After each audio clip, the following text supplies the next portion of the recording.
Bugun qurilish obyektlaridagi mehnatni muhofaza qilish masalasi haqida gaplashamiz. Ma'lum uniformalar, kirishdagi xodimni yollash bo'lgan tashkilotlarda bunaqa hodisalar kam uchrayapti. Lekin xorijga chiqsak, u joyga televideniya boradimi yoki umuman hech kim bormaydimi, ahamiyati yo'q. Ularning boshida hammasida kaska bor. Xavfsizlik kaskasidan foydalanish shart. O'sha obyekt hududiga kirdimi, kaska taqish shartligi belgilab qo'yilgan. 168 nafar xodim halok bo'lgan. Metal konstruksiyalar qulashi natijasida 4 nafar fuqaro vafot etgan, 2 nafar o'sha jarohatlangan. Kanalizatsiya quvuriga tushib ketish oqibatida halok bo'lish holatlari oxirgi paytlarda ko'p uchrayapti. Xodimlarimga deydi, qoidalar deydi, hozir sen quloq solishing kerak bo'lgan qoidalar deydi. Bu qaysidir insonni jabrdiydani qoni bilan yozilgan. Bu norma qoidalar. Tahlil qildik. 7-8 yildan beri qurilish ishlari bilan amalga oshirilgan bironta bahs hosil bo'lmagan faoliyatida. Voyaga yetmagan 18 yoshga to'lmagan farzandi uchun ham to voyaga yetgunga qadar to'lab berilayotgan mablag' borda.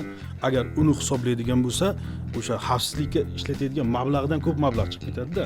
Biz O'zbekistonda mehnat xavfsizligi bo'yicha madaniyatini shakllantirmasak, biz 1000 ta qonun, 1000 ta nizom, 1000 ta qoida yozganimiz bilan bu amalga oshib qolmaydi-da. Ijtimoiy tarmoqdagi o'sha 9-qavatdan shurfa yo'rtib ishlatayotgan, qurilishda ishlayotgan xodimni ham kimdir ko'chadan olgan uni. Odamning yuragi shunda larzaga kelib ketadi. Tashkilotda bildiradigan narsalar uniforma, favqulodda vaziyatlarniki yoki tibbiyot xodimlariniki, ichki ishlarniki, boshqalar. U uniforma hisoblanadi. Hayvonlash ishlari bor, boshqa Bolgarga deydi masalan. Bularning hammasini har bir kasbi o'zini maxsus kiyimlari bor. Turgan odam 2 kunda yo qulog'idan ayriladi, yo u nogiron bo'ladi. Qurilish bo'lyapti, balkonda chiqarib qo'ygan, faqatgina beton chiqib turibdi. Uni atrofi albatta temir armatura bilan o'ralgan bo'lishi.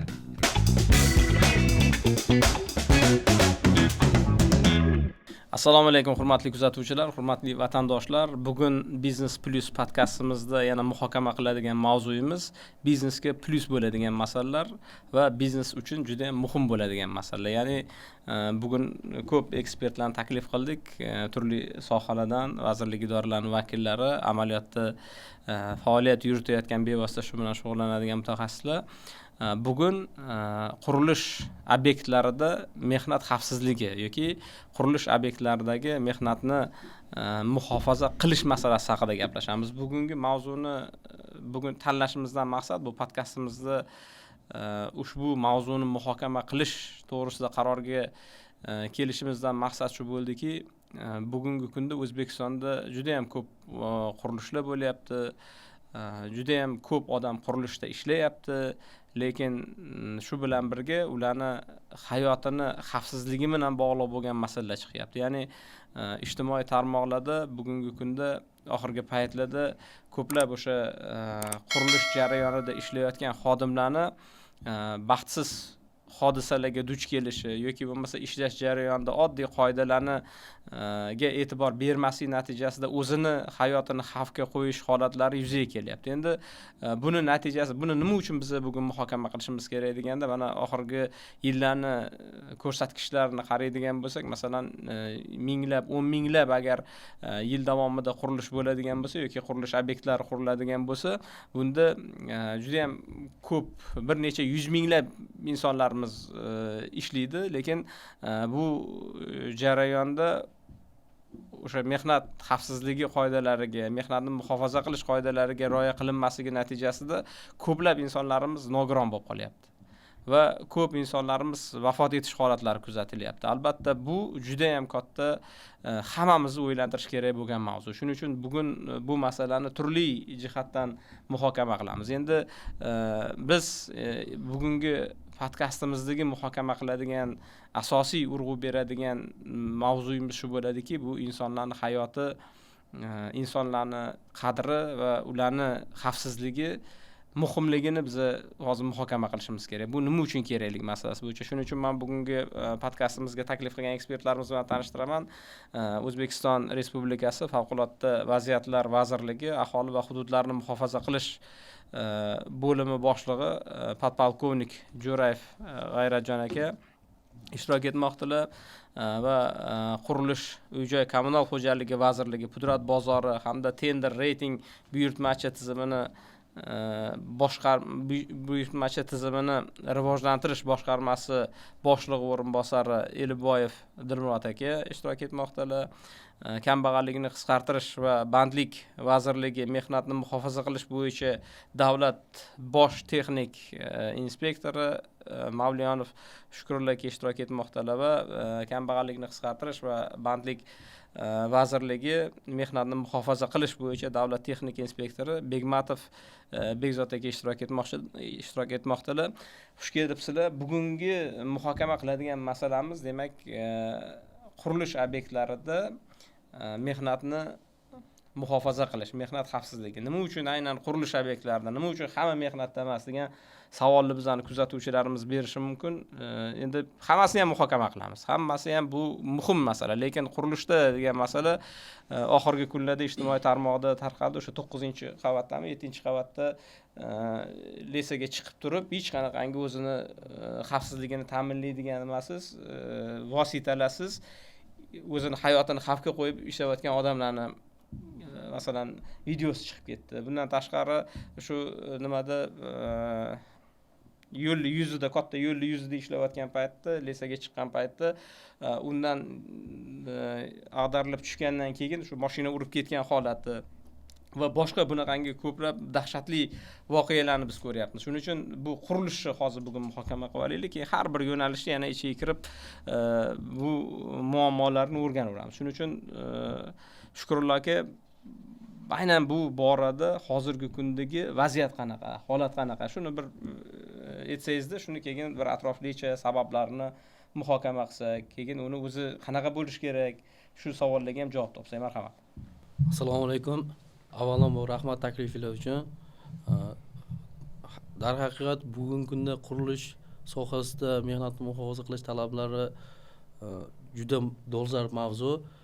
Tahlillarga ko'ra, qurilish sohasida faoliyat yuritayotgan tashkilotlarda mehnatni muhofaza qilish talablariga e'tiborsizlik, mehnatni muhofaza qilish bo'yicha xizmatlarni tashkil qilmaslik, mehnat sharoitlarining yaratilmaganligi natijasida mehnat faoliyati bilan bog'liq baxtsiz hodisalar soni ortib borayotganligi kuzatilmoqda.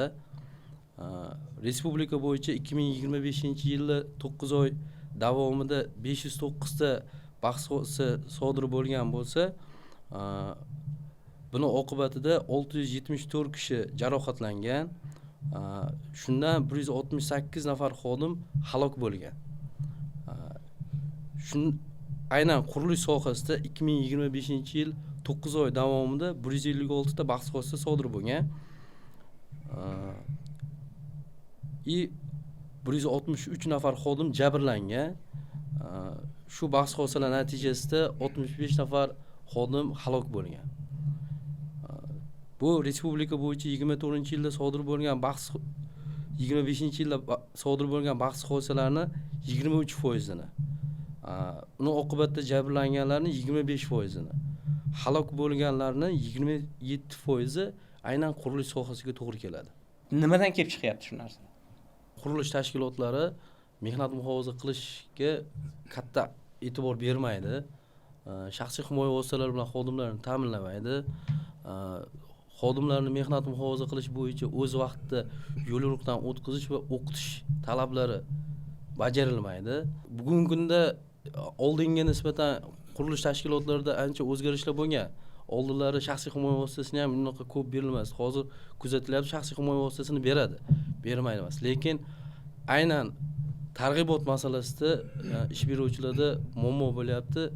Mehnat muhofaza qilish bo'yicha xodimlarga yo'l-yo'riq berish, o'qitish, ularni nazorat qilish bugungi kunda ancha sustlashgan. Instruktajlarni bermayapti yoki bo'lmasa o'rgatmayapti, xodimga tushuntirmayapti, xavfsizligini ta'minlaydigan vositalar bilan to'liq ta'minlab bermaslik holatlari bo'lyapti. Bu nima uchun? Uni biladimi, bilmaydimi qurilish tashkiloti? Qurilish tashkilotlari hozirgi kunda menimcha 30 mingdan oshiq bo'lsa kerak faoliyat yuritayotgani. Vaqtida Shukrullo aka to'g'ri aytdilar. Biz hamkorlikda ishlayapmiz. Shukrullo aka bilan yaqinda shu rahbariyatimiz topshirig'i bilan qurilish maydonchalarida jarohatlarga barham berish bo'yicha ancha ishladik. Chora-tadbirni tashkil qildik, kelishdik, kamchiliklar bo'ldi, nima bo'ldi. Hozirgi kunda endi bizada общий ma'lumotlarga to'xtalsak, Baxtiyor aka, hurmatli qatnashuvchilar, biz O'zbekistonda hozirgi kunda biz qurilish hajmlaridan kelib qarasak, bugungi kunda 224 trillion so'mlik qurilish montaj ishlari amalga oshirildi. O'tgan yil 24-yilda 233 trillion so'm qurilish montaj ishlari bajarilgan edi.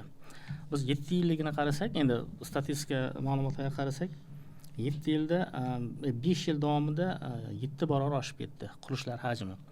Endi bu statistik ma'lumotlar hozirgi kunda asosan ko'p qavatli uylar, yangi O'zbekiston massivlari va qolaversa qolgan ijtimoiy bugungi kunda qurilish tashkilotlarini ma'lumotiga ko'rsak, 20-30 mingta qurilish tashkiloti bor, qurilish sohasida ishlaydigan qurilish tashkilotlari bor, qurilish pudrat tashkilotlari, tadbirkorlik subyektlari. Shularni ichidan 17-18 mingtasi shaffof qurilishdagi qurilish va loyiha pudrat tashkilotlari elektron reytingida ular mavjud. 17 mingta, bir 17,5 mingta, bir har kuni o'zgarib turadigan ko'rsatkichda bu. O'zgaradi, bir xillar chiqib ketadi, bir xillari bankrot bo'ladi, bir xillari yana ko'payadi. Shuni yarmidan ko'prog'i bugungi kunda reytingda mavjud. Endi biza biroz nimaga to'xtalsak, nimaga sababdan xavfsizliklar oshib boryapti? Birinchi Shukurullo aka aytgan gaplariga qo'shilaman, targ'ibot tashviq ishlarini ko'paytirishimiz kerak. Endi hurmatli qatnashuvchilar, qurilish tashkilotlarini yuqori turuvchi organi yo'q. Uni Vazirlar Mahkamasi ham emas, Qurilish vazirligi ham emas, kambag'allikni ham favqulodda. Ular mustaqil yuridik tashkilot. Ular obyektni misol dom quryaptimi, ko'p qavat uy quradimi, shu joyini olgandan keyin o'zi ish tashkil qilish kerak. Shaharsol norma qoidalari bor, talablar bor. Yerda auksionni oladi, bu yog'ini boshni boshliq, oxiri shu ishlarni ishlatadi, yuzta ishlatadi, nimaga qarab qurishdi. Endi qurilish tashkilotlarida talablar bor. Birinchidan shu obyekt kirayotgan paytda Shukurlarga o'zlaringiz nazorat qilasizlar. Instruktaj, shu yo'riqnomani tanishtirish. Shu tashkilotda ishlovchilar 18 yoshdan oshgan bo'lishi kerak. Malakasi kamida 1 yil bo'lgan bo'lsa, yana bir shu instruktordan o'tib, har kun ularga bir yarim soatmi o'tib, ularning mas'uliyatligi, qayerga kirib boradi, qanaqa xavfsizlik choralarini ko'rish kerak. Shularni har bir tashkilot endi o'tkazmayapti deb aytamiz. 100% o'tganda bu narsa bo'lmasdi, ba'zi hodisa bo'lmasdi. Biza mana hozir chora-tadbirlar dasturlarimizda hududlarda, mana hozir chora-tadbir kelishib oldik-ku, hududlarda seminar, o'quv seminarlari, tashqi targ'ibotlar, matbuotda, elektron, shularni ko'proq o'tkazsak, ko'proq tushuncha bersak, ular bilan savol-javob qilsak, mana shu masalalar kamayadi deb o'ylayman. Endi bizning faoliyatimizda mana shu shaharsol norma qoidalari bor, qurilishda mehnat texnikasi, qurilish xavfsizlik texnikasi degan qoida bor. Buni agar o'qib chiqsak, hamma narsa nima deydi, mukammal yaratilgan. Nima qilsa, qanaqa qilsak, inson hayoti xavfsiz ta'minlanadi. Lekin shuning ichida ayrim qurilish tashkilotlari shunga rahbariyat aylansa, bu rahbariyatini men bir taklif qilardim. Baxtiyor aka, qurilish tashkilotining rahbari ko'proq quruvchi bo'lmaydi-da u. U ko'proq boshqa soha vakili bo'lishi ham mumkin. Xodimlari quruvchi, haqiqatda shu bosh injenermi yoki ishlab chiqarish shu boshlig'i ham quruvchi bo'lib, o'zini shu malakaga ega bo'lib, sertifikaga ega bo'lsa, shu o'zini xodimlarini ham shunga nima qiladi-da, da'vat qiladi-da. Endi men hozir halok bo'lganlarni aytdik, boshqa qildik. Endi uni chuqurroq o'rganib ko'rsak, aytganingizdek, uni mas kelib chiqadi. Nima sababdan holatlar bo'lgan. Yaqinda Buxoroda ham shunaqa holat bo'ldi. Bizga bir tekshiruv nimasi keldi. Jarayonni Ichki ishlar vazirligi tekshiryapti. Bir 5 tachani turbaga tushgan, pastga tushgandan keyin havo yetishmagan, kranga ko'tar deganda, tepaga ko'tar degan, u kran tepada ko'rmaydi uni. Uje ko'tarmagan, qolib ketgan ular, halok bo'lgan. Yaqinda tergov ishlari amalga jinoiy ish ochildi. Endi uning sabablari hali yana ochiqlanadi. Buxoroda sodir bo'lgan bahs hodisani maxsus tekshirish komissiyasining raisi hozir yonimizda o'tiribdi. Bu kishi to'liqroq ma'lumot bersalar. Bezat aka, mana o'sha Buxorodagi holat bo'yicha o'ziz tushuntirib bersangiz batafsil. Demak, men tepadagi raqamlarga ham ozgina fikrimni bildirib o'tib ketmoqchiman. 2025-yil 9 oy davomida 163 ta xodim demak baxtsiz hodisa oqibatida jabrlanganligini shukrlar aytib o'tib ketdi. Buni oqibatida 65 nafar xodim halok bo'lgan. Bu raqamlar Davlat mehnat inspeksiyasini demak tomonidan o'sha maxsus tekshirish o'tkazib hisobga olinganlari bu. Biz bilamizki, buni yashirib bo'lmaydi. Ish beruvchilar tomonidan ayrim baxtsiz hodisalarni yashirish holatlari ham bor. Bu ham hozirgi kunda nima deydi, muammoli masalalardan bittasi. O'shaning uchun bu qachon kelib chiqadi? Kelgusida ish beruvchiga haligi ma'lum bir miqdorda tovon pullarini to'lash majburiyati kelganda, anu jabrlangan xodim yoki uni oila a'zosi demak ish beruvchidan norozi bo'lib murojaat qiladigan bo'lsa, o'shanda yana baxtsiz hodisa yashirilganlik holatlar kelib chiqadi. Uni keyin borib o'rganishga to'g'ri keladi. Shuning uchun bu faqatgina hisobga olingan rasmiy ma'lumotlar. Endi Buxorodagi holatga keladigan bo'lsak, Dilmurod aka aytib o'tib ketdi. Demak 2025-yil 4-avgust kuni o'sha Buxoroda o'sha yangi O'zbekiston massiv qurilishida qurilish tashkiloti tomonidan o'sha massivdagi demak kanalizatsiya yangi tarmoqlarini markaziy kanalizatsiya tarmog'iga ulash jarayonida demak xodimlar o'sha xavfsizlik talablariga rioya qilmaganligi oqibatida markaziy kanalizatsiya tarmog'idagi o'sha belgilangan joydagi nuqtani qopqog'ini ruxsatsiz ochishi oqibatida 5 nafar xodim o'sha yerga tushib ketyapti-da, servodorod gazidan zaharlanib bo'lyapti. Endi buni sabablarini tahlil qiladigan bo'lsak, bu yerda bitta ish beruvchi emas. Bu yerda butun bir tizimni kamchiligini oqibatida bu baxtsiz hodisa kelib chiqyapti-da. Bu yerda buyurtmachi bor, pudratchi bor.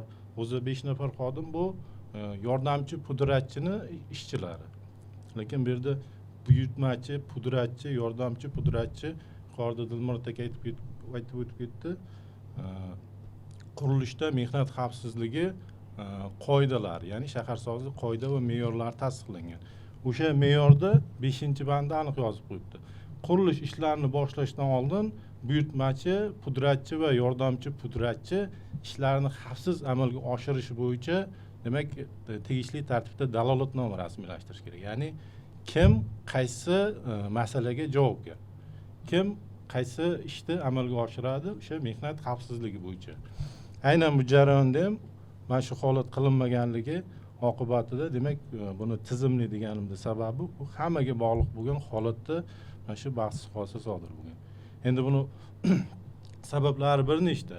Misol uchun birinchi navbatda o'sha kanalizatsiya markaziy kanalizatsiya quvurini qopqog'ini ochish uchun maxsus ruxsat kerak, maxsus tayyorgarlikdan o'tgan xodimlar bo'lish kerak. Undan tashqari kanalizatsiya quvuriga tushish uchun o'sha gazdan himoya qiluvchi maxsus gaz niqoblari bo'lishi kerak. U shilang bilan tepaga chiqarib, demak maxsus nazorat qiluvchi xodimlarni demak nazorati ostida bo'shliq qilinishi kerak. Undan tashqari o'sha yerga tushayotgan xodimlar o'sha joyga tushishdan oldin kanalizatsiyani haqiqatdan ham o'sha zararsiz ekanligi, ya'ni gaz to'planib qolmaganligini buni ish beruvchi oldindan o'rganib, ya'ni tahlillarni o'tkazib, zararsizligi aniqlangandan keyingina bu ishga ruxsat berish kerak. Afsuski, mana shu tadbirlar qilinmaganligi oqibatida dastlab 2 ta xodim tushyapti.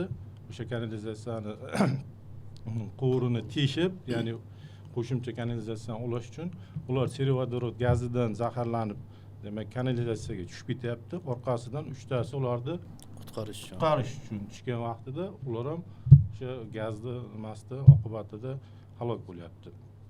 Endi umuman olib qaraganda oxirgi vaqtlarda bu bitta Buxoroda emas, bunaqa holat Qoraqalpog'iston Respublikasida ham sodir bo'ldi. Toshkent viloyatida sodir bo'ldi. 3 kishidan o'sha kanalizatsiya quvuriga tushib ketish oqibatida xodimlar halok bo'lish holatlari oxirgi paytlarda ko'p uchrayapti. Hammasini sababi demak o'sha ochig'ini aytish kerak, birinchi navbatda qurilish tashkilotining rahbarini mas'uliyatsizligi. Bizani kuzatuvchilarimizga ham bu masala juda ham muhim. Eshitish ham muhim, buni o'rganish ham muhim. Bu to'g'risida axborot ham muhim judayamda. Mana hozir aytib beryapsiz. Hozir balki bizani shu quruvchilar ham ko'rib turgandir, qurilish tashkiloti rahbarlari ham ko'rib turgandir. 5 ta insonning hayoti nuqta qo'yildi-da, u vafot etdi. Uni oilasidagi nechta shundan u batafsil o'rganganingizda, masalan, bitta borib o'rgangan paytingizda u 5 ta nimaga xodimni oilasini ham qanaqadir holatini bir ko'rgandirsiz. Albatta. Demak, buni sabablarini tahlil qiladigan bo'lsak, o'zi umumiy olib qaraganda bu unaqa murakkab ham ish emas-da.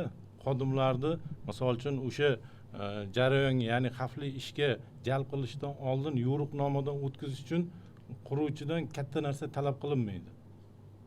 Oddiy mutaxassis o'shani haqiqatan ham shu jarayonda nimalarga e'tibor berish kerakligini quruvchilarga yo'riqnomadan o'tkazib o'qitsa, o'sha demak jabrlanishni oldini olish mumkin. Ya'niki ishchi o'sha yerga borib shu ishni qilmaslik ehtimoli bor. Undan tashqari 5 ta xodimni gaz niqobi bilan gazga qarshi niqob bilan ta'minlash ham bu katta mablag' talab qilmaydi-da.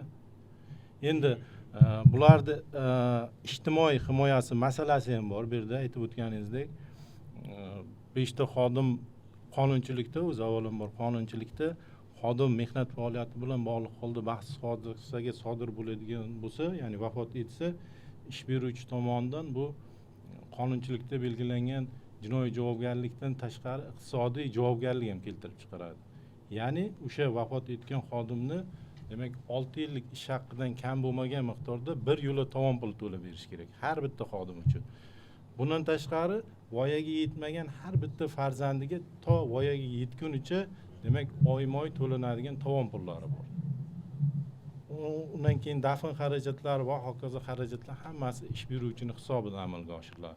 O'sha 5 ta oilani doirasida qolib ketmasligi kerak-da bu narsa. Yoki hozir mana biz qurilish tashkilotida 65 nafar xodimni oilasini doirasida qolib ketmasligi kerak-da. Bu chunki fojia bu. Bu hozir mana hisob-kitob bo'yicha agar millionga yaqin insonlar bu qurilishda ishlayapti-da hozir. Millionga yaqin insonlar ishlayapti. Mana 30 mingga yaqin korxona bo'ladigan bo'lsa, 17 mingdan oshiq agar ularni shaffof qurilishdan o'tgan bo'lsa, hozir kunda masalan har yili 30 mingtami, 30 mingta 1 yil oldin 30 mingta edi. U ro'yxatdan o'tadigan qurilishlarda. Hozir bu agar umuman hisoblaydigan bo'lsak, Dirmat aka, Baxtiyor aka fikringiz juda to'g'ri. Hozir 30 mingdan yaqin har yili oshib boradi. Endi kichkina obyektlar, katta obyektlar bilan tashqari 30 mingta obyektimiz bor. O'zbekistonda qurilib foydalanishga topshiriladi. Endi bunda investitsiya davlat buyurtmachiligi asosida davlat moliyalashtirish tomonidan, investorlar tomonidan o'zini shaxsiy mablag'lari va xorijiy tashkilotlarning mablag'lari bugungi kunda Vazirlar Prezidentimizning 2026-yilda 25-yilda investitsiya dasturi qabul qilingan. Bunda obyektlar soni ham shu 1,5 mingtaga yaqinlashib qoladi. Bu faqat davlat tomonidan moliyalashtiriladigan. Qolgani o'zi aytganimdek investitsiya mablag'lari, o'zini xususiy mablag'lari bilan 30 mingtaga mayda obyektlar bilan tashkil qilmoqda. 30 mingta juda katta. Bu juda ham katta-da ko'rsatkich. Baxtiyor aka, hozir aytganingizda bahs qo'zg'asi sodir bo'lgandan keyin biz tomonimizdan tekshiriladi. Tekshirilgandan keyin natijalari jabrlanuvchiga yoki vafot etgan xodimning oila a'zolariga borib, biz davlat mehnat muhofaza qilish bo'yicha texnik inspektorlar tomonidan jabrlanganga huquqlari hamma narsalar tushuntiriladi. Aynan Buxorodagi halok bo'lgan 5 ta fuqaroning oila a'zosi bilan borib o'zlari gaplashganlar, huquqlari tushuntirilgan, natijalari to'g'risida batafsil huquqlar tushuntirildi va dastlabki endi buni misol uchun tovon pullar, dastlabki tovon puli to'lab berildi ish beruvchi tomonidan. Shu 6 yilligi birdaniga to'lab berildi. Qonunchilikda belgilangan tartibda to'lab berib, qaysigadir uy olib berdi ish beruvchi uyga muhtojligi uchun. Buni o'sha mehnat inspeksiyasi maxsus komissiya bilan birgalikda tushuntirib, ish beruvchiga ham o'sha jabrlanganlarning oila a'zolariga ham tushuntirib, dastlabki o'sha tovon pullari to'landi. Endi bu degani tovon puli to'ladi degani odam hayotga qaytib kelmaydi-ku odam. Qaytib kelmaydi. Endi uni har bu jabrlangan, ya'ni vafot etganlar hammasi yosh bolalarda. 92-yil tug'ilgan, 95-yil tug'ilgan yo 84-86-yil tug'ilgan har bittasining 2-3 tadan farzandi bor. Hali 4 yosh, 10 yosh, 8 yosh. Bo'ladi endi kelajakda voyaga yetgancha bo'lgan o'sha moddiy ta'minoti yoki boshqa ta'minotlarni ham bizda inspeksiya o'zi o'sha jarayonda nazoratga oladida buni oxirigacha demak qonunchilikda belgilangan tartibda ta'minlash jarayoni amalga oshiriladi. Bu bo'yicha demak inspeksiya endi mana yuqorida bir to'g'ri masalani ko'tardingiz Bekzod aka. Hozir bu inspeksiyada ro'yxatdan o'tgan inspeksiyada tekshirilgan ko'rsatkichlarning o'zi 156 ta qurilishda sodir bo'lgan bahs hodisalarni 156 tasi sizlardan ro'yxatdan o'tgan. Qaysiki rasmiylashtirilgan. U qachon rasmiylashtiriladi? O'zingizlar ham izoh berib ketdi-da. Qachonki u qurilish korxonasi bilan, kompaniya bilan boyagi xodimni o'zi yoki oila a'zosi kelishmovchilik nizo chiqqan paytda kelgan bu murojaat bo'ladi-da. Shunaqangi trend ham borki, buni baribir eshitamiz, ko'ramiz ba'zi holatlarda o'zaro kelishib beradi. O'zaro kelishib olish holatlarida buni sababi nima o'zi? Xodimni vafot etishi bilan bog'liq bahs hodisalar barchasi tekshiriladi. Buni bekitish ilojisi yo'q. Yengil tan jarohatlari haqida aytilyapti, o'rtacha og'ir tan jarohatlari bekitish ehtimoli bor. Lekin o'lim bilan bog'liq bahs hodisalar, xodim vafot etishi bilan bog'liq bahs hodisalarni yashirish imkoniyati yo'q. Endi bu yerda bir nechta sabablari bor. O'zi aslida qonunchilikka qaraydigan bo'lsak, har bitta bahs hodisa yuzasidan ish beruvchi darhol Davlat mehnat inspeksiyasiga xabar berish majburiyati yuklatilgan ish beruvchiga. Lekin afsuski o'sha ayrim ish beruvchilarni yoki bo'lmasa o'sha jabrlangan fuqarolar huquqiy savodxonligi ham yetishmasligi oqibatida bu narsaga demak o'sha panja ortida qaraydi deymizmi, ko'z yumadi deymizmi yoki bo'lmasa o'sha yuqorida aytib o'tib ketgan tovon pullari bilan bog'liq masalalardan ish beruvchi qochish uchun ham bu holatlar demak uchrab turadi. Buni yo'q deb bo'lmaydi. O'sha oqibati og'ir bo'ladimi yoki o'rtacha og'ir bo'ladimi? Ertaga og'ir bo'lsa ham o'sha xodim kelgusida nogiron bo'lib qolishi mumkin. Umuman mehnatga layoqatsiz bo'lib qolishi mumkin. Shu sababli bu bahs hodisasini yashirish holatlari ham bu bugungi kunda haqiqatan ham muammoli masala. Bunga ham alohida e'tibor qaratishimiz kerak bo'ladi. Qurilish bu hayotning qurilishi. Lekin yangi hayotni, yangi obyektlarning qurilishi, bu yangi o'zgarishlar, lekin bu hayotga xavf tug'dirmaslik kerak, insonning hayotiga xavf tug'dirmaslik kerak degan g'oya bor-da. Chunki bu qurilish bo'lgani yaxshi, qurilish bo'lish kerak. Bu taraqqiyot, rivojlanishmi? Bu O'zbekistonda qurilish insonlarimizni hayotini yaxshilash uchun, ularga qulaylik bo'lishi uchun qurilish bo'lish kerak, ko'p bo'lish kerak. Lekin bu qurilish ko'p bo'lishi kerak degani biz insonlarimizni hayotini bu xavfga qo'yishimiz kerak degani emas-da. Shuning uchun bu masaladagi holatlarda sizlarda qanaqa masalan favqulodda vaziyatlar vazirligi endi o'zingizlarni baribir bevosita bu ko'p sizlarda uchramasa ham holat, lekin sizlarda tahlillar bor, amaliy tajribalaringiz bor-da. Mana favqulodda vaziyatlar vazirligi tomonidan 2025-yilning 9 oyligida oladigan bo'lsak 16 mingdan oshiq chiqishlar amalga oshirilgan va buning natijasida shu 2,5 mingdan oshiq fuqarolarga amaliy yordam ko'rsatilgan. Endi qurilish obyektlariga keladigan bo'lsak, qurilish obyektlarida 2025-yilning 9 oyida oladigan bo'lsak 20 dan ortiq yong'in bilan bog'liq holatlar kuzatilgan qurilish obyektlarida. Endi favqulodda vaziyatlar yo'nalishida o'sha yuzaga kelgan favqulodda vaziyatlarni bir tahlil qiladigan bo'lsak, asosan o'sha 2019-yilda ikkita yirik favqulodda vaziyatlar sodir bo'lgan qurilish obyektlarida bu 2019-yil 28-avgust kunidagi o'sha Toshkent shahri Olmazor tumanidagi Rivera savdo majmuasining metal konstruksiyalarning qulashi natijasida 4 nafar fuqaro vafot etgan, 2 nafar o'sha jarohatlangan. Bundan tashqari 2019-yil 18-sentyabr kuni bu Shayxontohur tumanida o'sha Ko'kcha tekstil MCHga qarashli o'sha binoni qayta ta'mirlash vaqtida yong'in kelib chiqqan. Bu ham 2000 kvadratdan kattaroq bo'lgan yong'in. Agar to'xtaladigan bo'lsak, boya aytdik, xavfsizlik o'sha boya mutaxassislarimiz juda yaxshi fikrlarni bildirdi. O'sha bo'lgan statistikalarni aytib o'tdilar. O'sha xavfsizlikka sarflangan har bir so'm kelajakda millionlab ketadigan zararni oldini oladi hamda insonlar hayotini saqlab qolinadi. Yana biz oddiy o'sha qurilishda o'sha xavfsizlik, mehnat xavfsizliklarini rioya qilmasliklari o'sha insonlarni kelajakda o'sha butun umr o'sha hayotga mehnatga layoqasiz bo'lib qolishlari bilan holatlar kuzatiladi. O'lim bilan bog'liq holatlar kuzatilishi ko'p uchrab turibdi hozirgi kunda.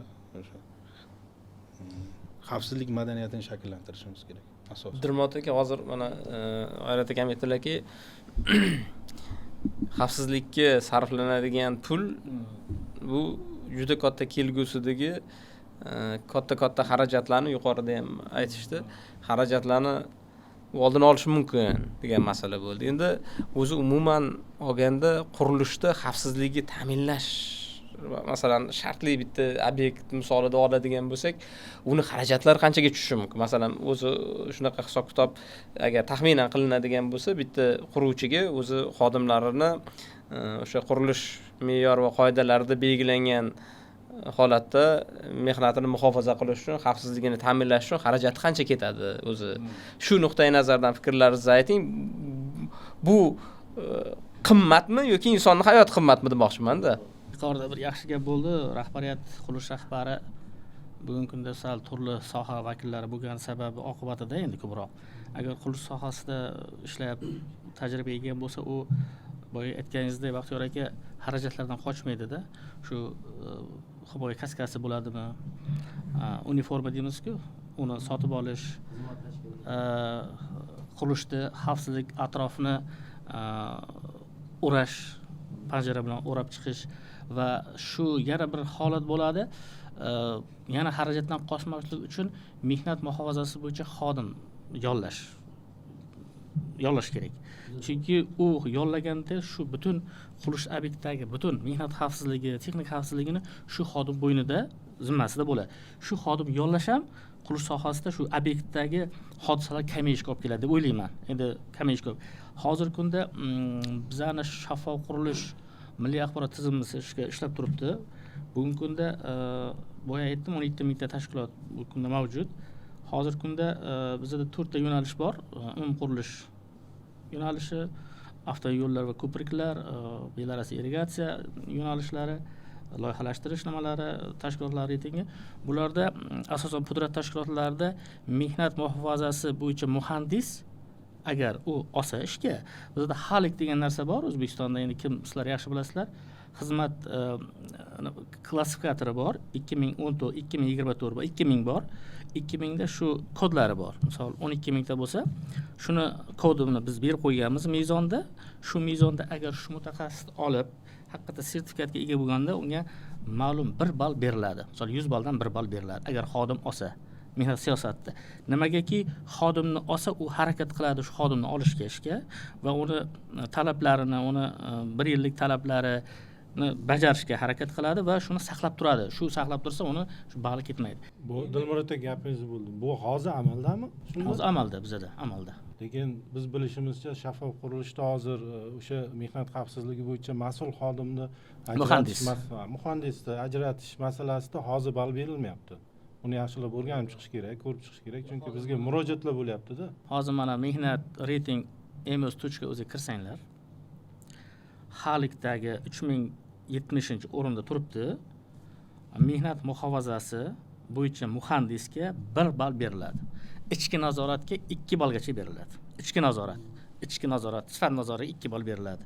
Qurilish bo'yicha ichki nazoratchini agar ish pudratchiga olib turib sertifikat olgan bo'lsa, bizning huzurimizda kompyuter rivojlantirish instituti bor. Shunda o'qiydi u, ma'lum soat o'qiydi. Endi oliy ma'lumot haqida gapiryapman-da, ishchilar emas. Ishchilar hali talablari chiqmagan, razryadlar yo'q hozirgi kunda, endi shakllanyapti. 345-prezident farmoni chiqdi, xabarlaring bor. Unda har bitta tarmoq sohalari o'zini tarkibida nimalar ishlab chiqadi. Lekin hozirgi kunda ball berib kelinmoqda. Endi bu ball berish sababi avval yo'q edi bu talab. Endi maqsad xavfsizlikni ta'minlash, shularni pudratchilarni shu ball berish bilan qiziqtirish, jalb qilish maqsadida bu narsa amalga oshirilgan. Hozir mezonimizda bor. Endi xarajatga kelsak, endi Baxtiyor aka bitta narsada mana qurilish obyektlarini birinchi navbatda tenderga qo'yilishda zakazchi tomonidan boshlang'ich narxlar ishlab chiqiladi. Bu deganimiz startli stoymost deydi. Boshlang'ich narxida hamma narsa bo'ladi. Shu mashina chasti bo'ladimi, человек chasti, materiallar hammasi itob bo'lgandan keyin soliq hammasi itob bo'lgandan keyin obyektni misol 10 milliard nimasi chiqadi. Ma'lum endi summada chiqadi. Buning ichida hamma xarajatlar o'tiribdi. Временный сооружениялар o'tiribdi, skladka расходlar o'tiribdi, boshqa o'tiribdi. Bu xarajatlar endi tashkilotni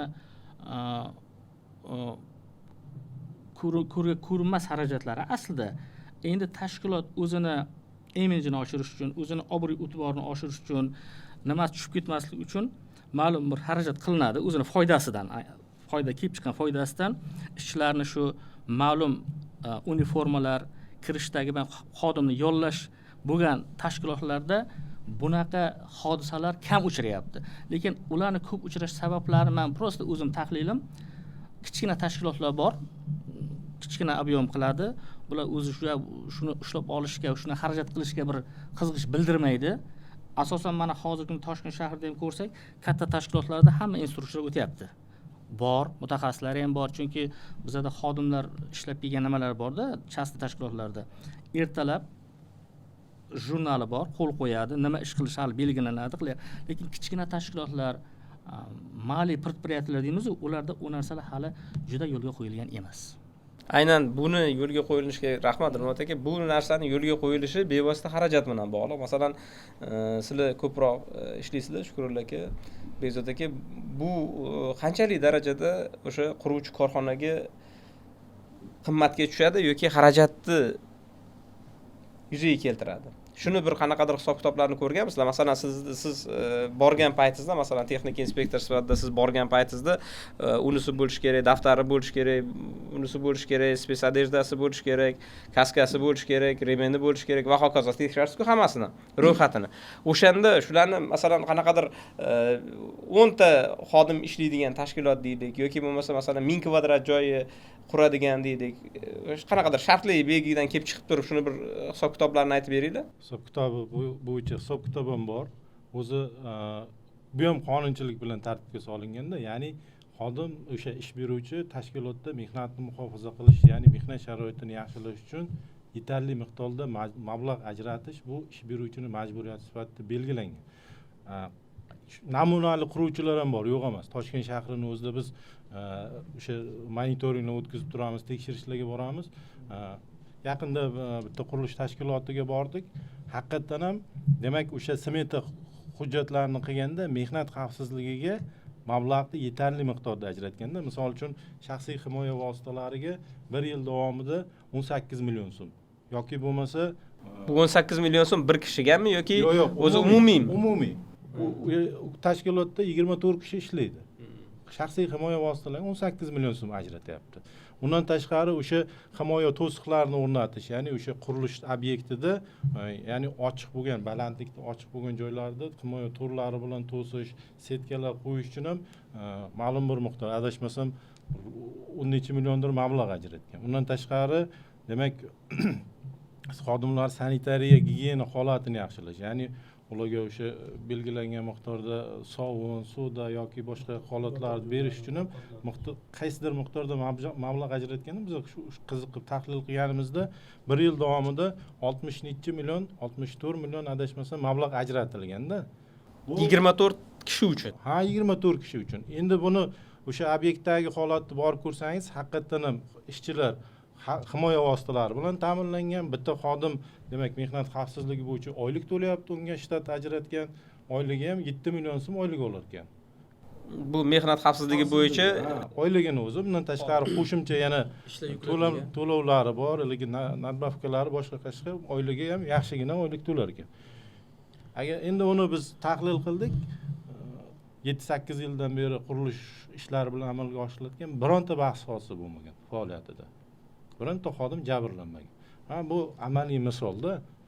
Shuning uchun unaqa katta mablag' talab. Endi qiziq savol, xuddi shu korxona rahbari quruvchimikin yo quruvchi emasmi? Korxona rahbari, to'g'risi korxona rahbarini eng direktor bilan gaplashmadik. Biz muhandislar bilan, mehnat xavfsizligi bo'yicha xodimlar bilan gaplashdik. Ular haqiqatan ham mehnat xavfsizligini tushunadigan, ya'ni qonunchilikni biladigan odamlar ekan. Baxtiyor aka, boya yuqorida bir qisqa sitatani aytib o'tdingiz, shu xavfsizlik qimmatmi yo inson. Biz shunday tamoyilda ishlashimiz kerakki, xavfsizlik qimmat emas, masalan qimmat emas, inson hayoti muhim tamoyil asosida ishlashimiz kerakda. Favqulodda vaziyatlar vazirligi tomonidan mana qurilish tashkilotlariga borib o'rganishlari olib borganimizda ayrim boya yuqori ta'kidlab o'tdilar, hamkasbimiz yaxshi juda tashkil etgan tashkilotlar ham bor. Uni ko'z yummaslik kerak, chunki ishlaydigan tashkilotlar bor, xavfsizlik nuqtai nazaridan talablarni bajarayotganlari bor. Lekin ayrimlari o'sha maxsus kiyimlarni borib turib o'rganish jarayonida ochib olib kelib endi kiygizayotgan jarayonlarni ham ko'rganmiz, maxsus kiyimlarni. Mana boya yuqorida Dilmurod aka ham juda to'g'ri ta'kidlab o'tdilar. Mana bo'lgan bir holat, to'g'rimi? Bir qurilishda noxush holatlar yuzaga ko'p kelyapti. Buni o'quv seminari qilib tushuntirishimiz kerak debdilar-da. Mana yuqori ta'kidlab o'tdingiz, mana har bir vafot etgan insonga o'sha bir martalik to'lanadigan pul mablag'i, bundan tashqari o'sha voyaga yetmagan 18 yoshga to'lmagan farzandi uchun ham to voyaga yetgunga qadar to'lab berilayotgan mablag' borda. Agar uni hisoblaydigan bo'lsa, o'sha xavfsizlikka ishlatadigan mablag'dan ko'p mablag' chiqib ketadi-da. Shuni har bir bo'lgan holatda bir chiroyli qilib o'sha quruvchilarimizga agar tushuntiradigan bo'lsak, men o'ylaymanki bu katta natija beradida. Hamma o'zidan даже amaliyotda men misol aytib o'tmoqchiman. Vaqtidagi amaliyotda shunaqa qurilish tashkilotlarini ko'rdik, kichikroq qurilish tashkilotlari o'sha baxtsiz hodisa bo'lgandan keyin tovon pullarini to'la olmasdan yopilib ketgan qurilish tashkilotlari borda. Biz hamma misollar bilan ko'rdik. Shuning uchun buni yana bitta yechimi bor.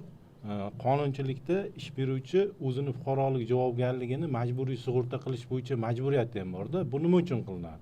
Ya'ni o'sha ish beruvchini xodimi ma'lum bir baxtsiz hodisani oqibatida jabrlansa yoki bo'lmasa baxtsiz hodisaga uchraydigan bo'lsa, demak buni ish beruvchi o'zi emas, boyagi aytilgan tovon pullarini o'sha sug'urta kompaniyasi to'lab berishga bo'yicha bu fuqarolik javobgarligi ish beruvchini. Buni ham tahlillariga ko'ra biz qurilish tashkilotlariga tekshirishlarga chiqqanimizda aksariyatida demak o'sha fuqarolik javobgarligini majburiy sug'urta qilish holatlari mavjud emasda. Buni biz tushuntiramiz ish beruvchiga. Misol uchun bitta qurilish tashkiloti bir yilda 2 million so'm pul xarajat qilib turib xodimlarni sug'urta qilib qo'ysa, xudo ko'rsatmasin boyagi baxtsiz hodisa sodir bo'ladigan bo'lsa, 400-500 millionlik xarajat qilishiga to'g'ri keladi. Buni sug'urta kompaniyasi qoplab berish imkoniyati borda. Buni biz quruvchilarga to'g'ri tushuntirsak, yetkazib bersak, buni qilib qo'yish ularga unaqa katta muammo emas. Bu masalada ham demak quruvchilarga qanaqadir miqdordagi yuqorida aytganda seminarlar yoki bo'lmasa boshqa mana bunga o'xshagan ommaviy axborot vositalari orqali ko'proq tushuntirsak, bu quruvchilarning ham manfaatiga, ya'ni iqtisodiy jihatdan o'sha bankrotlik holatiga tushib qolmaslikni ham oldini oladi. Shuni hozir biz kuzatuvchilarimizga ham aytishimiz kerak-da. Buni baribir qurilish tashkilotida ishlaydigan quruvchilarimiz ham, qurilish korxona rahbarlari ham hammasi baribir bu narsani yaxshi tushunish kerak. Birinchidan korxonani o'z moliyaviy holatini masalan yomonlashuvini oldini olsa, buni xodimlarni o'zi ham talab qilsa bo'ladi. Masalan, mani bo'yimcha masalan fuqarolik javobgarligini sug'urta qildingizmi, yo'qmi degan murojaat bilan qilish kerakmi? Har bitta xodim buni tushuntirib beraylik. Har bitta xodimga qilinadimi yoki bitta ish beruvchi o'zining umumiy xodimlaridan kelib chiqib turib qilinadimi? Qanaqa bo'ladi? Shuni tartibini ham tushuntirib bersangiz. Bu holatda ish beruvchi, ya'ni 3-shaxs oldidagi fuqarolik javobgarligini sug'urta qiladi. Bu 3-shaxs kim? Bu uni ish beruvchining xodimlari. Ya'ni xodimlarini 1 yillik o'rtacha ish haqi fotidan kelib chiqib, sug'urta mukofoti shakllanadi. Shunga qarab turib 20 ta xavflilik darajasi bor. Qurilish tashkilotlari 10-dan 14-darajagacha bo'lgan faoliyat bilan shug'ullanadi xavflilik bo'yicha. Shu koeffitsiyentlar belgilangan Vazirlar Mahkamasining 177-sonli qaror bilan tasdiqlangan nizomga asosan, shunga asosan sug'urta qiladi. Fuqarolik javobgarligini bu majburiy. Agar qilmasa-chi shu qilmasa ma'muriy javobgarlik belgilanadi. Bu qanaqa? Nechta holat aniqlandi? Masalan, sizlar yil davomida buni monitoring qilasizlar-ku, bu bo'yicha barcha sizlar bu bo'yicha mas'ul vakolatli organ bo'lsanglar kerak. U qancha holat masalan hozir qilmaganlik holati aniqlandi? Buni tahlillar bor. Bizda hozir umumiy raqamlarda aytsak, jami ish beruvchilarga nisbatan bir chiqsa 6-7% ish beruvchi o'zini fuqarolik javobgarligini majburiy sug'urta qilganda, endi 2025 shunda 94% sug'urta qilmaganmi? bekorga bu masalani ko'tarmadim. Bu dolzarb bo'lganligi uchun hozir aytib o'tib ketyapman. Hozir bugungi 9 oylik, 10 oylik tahlillarni ko'radigan bo'lsak, Mana hozir Bekzod aka uzr so'rayman. Men bu masala qonunan majburiy sug'urta deb nomlangan. Majburiy sug'urta. Ish beruvchi Bu qonun bilan belgilangan, bu talab bu. shunday. Majburiy sug'urta. Lekin shuni hozir xuddi shu majburiy talabni 6% korxonalar bajaryapti, 94% bajarmayapti degan xulosa, bu qanaqa buni tushunish kerak? Bu yoki bilmaydi, yoki bu shunchalik og'irmi, yoki befarqlimi bu? Bunda asosiy masala targ'ibot masalasi. Ish beruvchining fuqarolik javobgarligini majburiy sug'urta qilish bo'yicha Davlat mehnat inspeksiyasini imkoniyatlari cheklangan, to'g'risiga. Bu sug'urta kompaniyalari tomonidan bu sug'urta turi bo'yicha targ'ibot ishlari ko'proq amalga oshirilishi kerak. Ish beruvchining fuqarolik javobgarligini majburiy sug'urta qilish to'g'risida qonun bor-da. Qonun bilan tartibga solingan tizim bu. Anavidan qat'iy nazar, Mulkchilik shaklida. Qat'iy nazar tashkilot ochilgandan keyin 15 kunda ichida o'zini fuqaroligini, javobgarligini majburiy sug'urta qilish shart deb belgilab qo'ydi. Buyurtmachilar deganimizda shu xodimlari bilan qo'shgan holdada, to'g'rimi? Ha, o'zini ishlaydigan xodimlarni 1 yillik, demak, o'sha ish haqqi fondini ma'lum bir miqdorni hisoblaydida, bu o'sha tashkilotning xavflilik darajasiga ham bog'liq. Ya'ni xavflilik darajasi, ya'ni risk qanchalik yuqori bo'lsa, ana sug'urta puli ko'proq pul to'lanadi, lekin undan olinadigan sug'urta puli ham o'shanga qarab ko'payadi. Shuning uchun bu masalada ham albatta quruvchilarga ayniqsa biz tushuntirish, targ'ibot ishlarini aytib o'tib ketishimiz kerak. Bu masalani ham e'tibordan chetda Bu sug'urta puli juda katta summani tashkil qilmaydi. Sug'urta qilish koeffitsiyentlar yaxshi belgilangan. Bu masalada nima qilish kerak deb aytdingiz-ku. Hozir G'ayrat aka to'g'ri narsani aytdilar. Mehnat xavfsizligi madaniyatini shakllantirishimiz kerak-da. Bu faqat ish beruvchiga, sug'urta kompaniyasiga yoki davlat nazorati organiga bog'liq emas-da. Bu umumiy tizim. Xodim o'z huquqlarini biladi, keyin ish beruvchidan talab qiladi. Xodim o'zini majburiyatlarini, javobgarligini biladi, ish beruvchi o'zini majburiyatlarini, huquqlarini, javobgarligini biladi, keyin majburiyatlarni bajarishga harakat qiladi. Biz O'zbekistonda mehnat xavfsizligi bo'yicha madaniyatini shakllantirmasak, biz 1000 ta qonun, 1000 ta nizom, 1000 ta qoida yozganimiz bilan bu amalga oshib qolmaydi-da. Bilasiz, mehnat xavfsizligi birinchi o'rinda deydi. Korxona va tashkilotlarning iqtisodiy natijalaridan ko'ra xodim hayoti va sog'lig'i ustuvor bo'lishi kerak. Buni biz har bitta ish beruvchiga yetkazib berishimiz kerak-da bu yerda.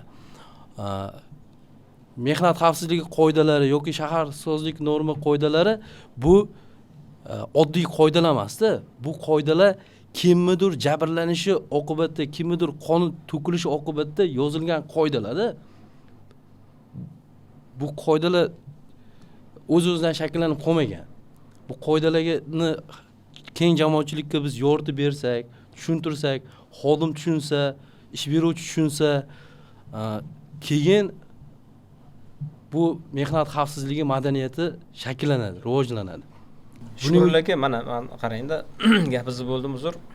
Hozir shu har bitta qoidani bu qaysidir insonlarni jabrlanishi hisobiga, qaysidir insonlarni boyagi hayoti hisobiga yozilgan degan gap aytyapsiz-da. Buni ko'p eshitamiz. Bu o'sha texnika xavfsizligi muhandislari, o'sha mehnat muhofazasi bo'yicha muhandislar, u o'zini xodimlariga men ko'pchilik bilan suhbatlashdim-da, bunga tayyorgarlik ko'rish jarayonida u aytayapti-da. Men o'zim xodimlarimga deydi, xuddi siz aytgan gapingizni aytib beryapti.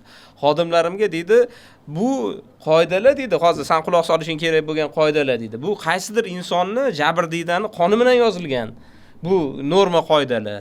Shuning uchun buni sen ham eshitishing kerak, ham o'zingga yaxshilab yozib olishing kerak, ham yuragingga yozib olishing kerak. Nima uchun? Chunki bu ertaga seni hayoting, seni oilang, seni ertaga kelajaging, farzandlaringning kelajagi bilan bog'liq bo'lgan qoidalar bo'lganligi uchun bu qoidalarni yozilgan, yaratilgan degan masala bilan tushuntiraman men deyapti. Endi bu bitta jihati.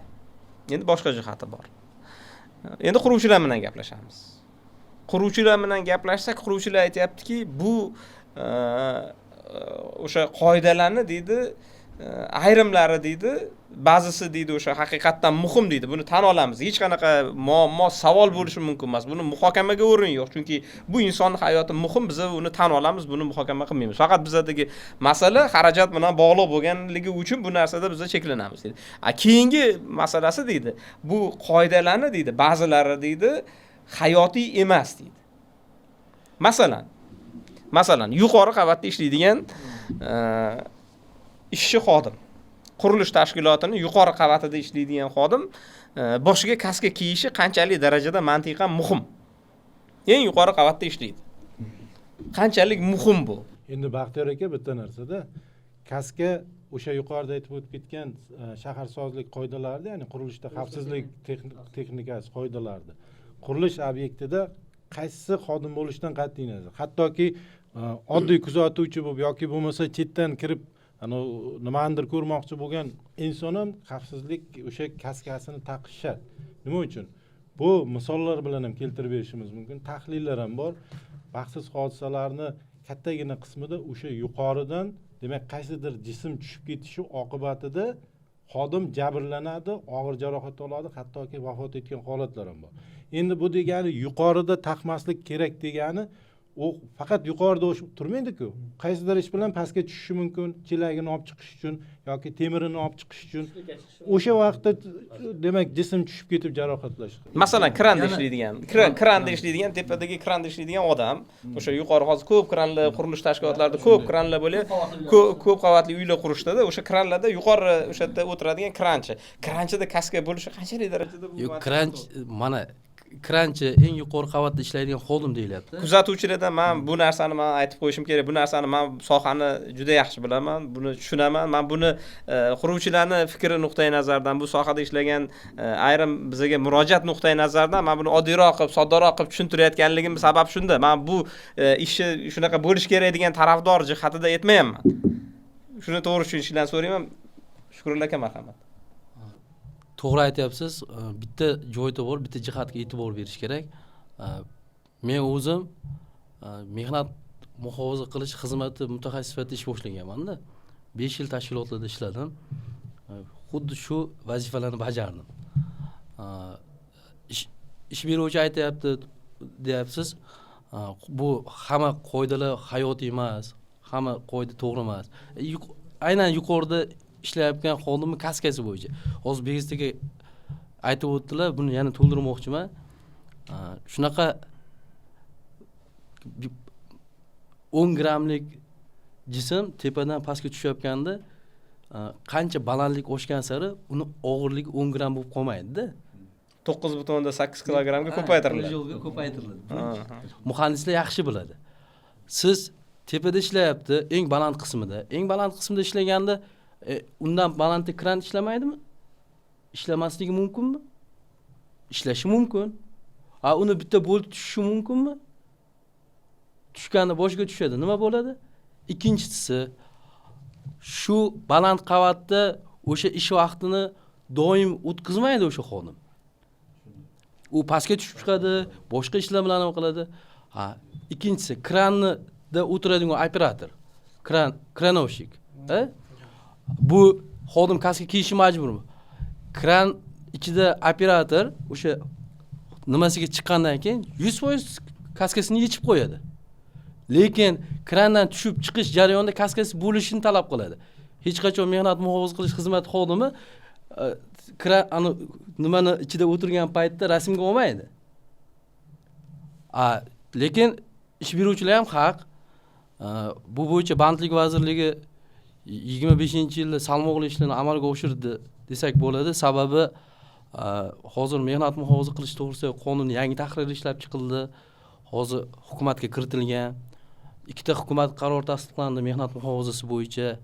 55 ta qoida o'zgartirilib davlat ro'yxatidan qaytadan o'tkazildi. Mehnat xavfsizligi bo'yicha ikkita me'yor yangidan tasdiqlandi. 200 dan ortiq me'yor va qoidalar borda. Bu qoidalar vaqt o'tishi bilan talablar o'zgarishini hisobga olgan holatda o'zgartirib turiladi. Qaysidir qoida bekor bo'ladi.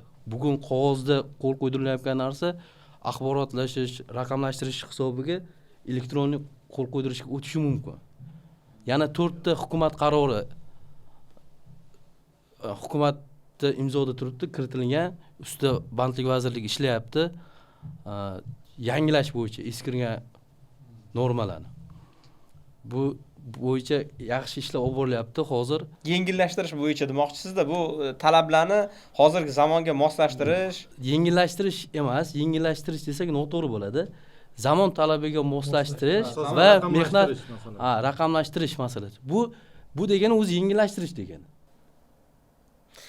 Bizani hozir kuzatuvchilarimiz kutib o'tirgan narsa nimada? Hozir mana shuncha mana favqulodda vaziyatlar vazirligi, qurilish vazirligi, bandlik, kambag'allikni qisqartirish vazirligini butun boshli katta inspeksiyasini rahbariyatidan kutib o'tirgan narsa qani bizga yengillik bo'ladimi, yo'qmi? Shu yo'nalishda hozir bizani ham dardimizni eshitadimi, biladimi, xabari bormi, yo'qmi degan narsani kutib o'tirishibdi. Shuning uchun men aytayapmanki, bu hamma tartib qoidalar hayotiymi, hayotiy emasmi? Boyagi misollar bo'yicha sizlarda qanaqa fikr, masalan, yuqori qavatda kaska kiyish bilan bog'liq bo'lgan masalalar bo'yicha G'ayrat aka?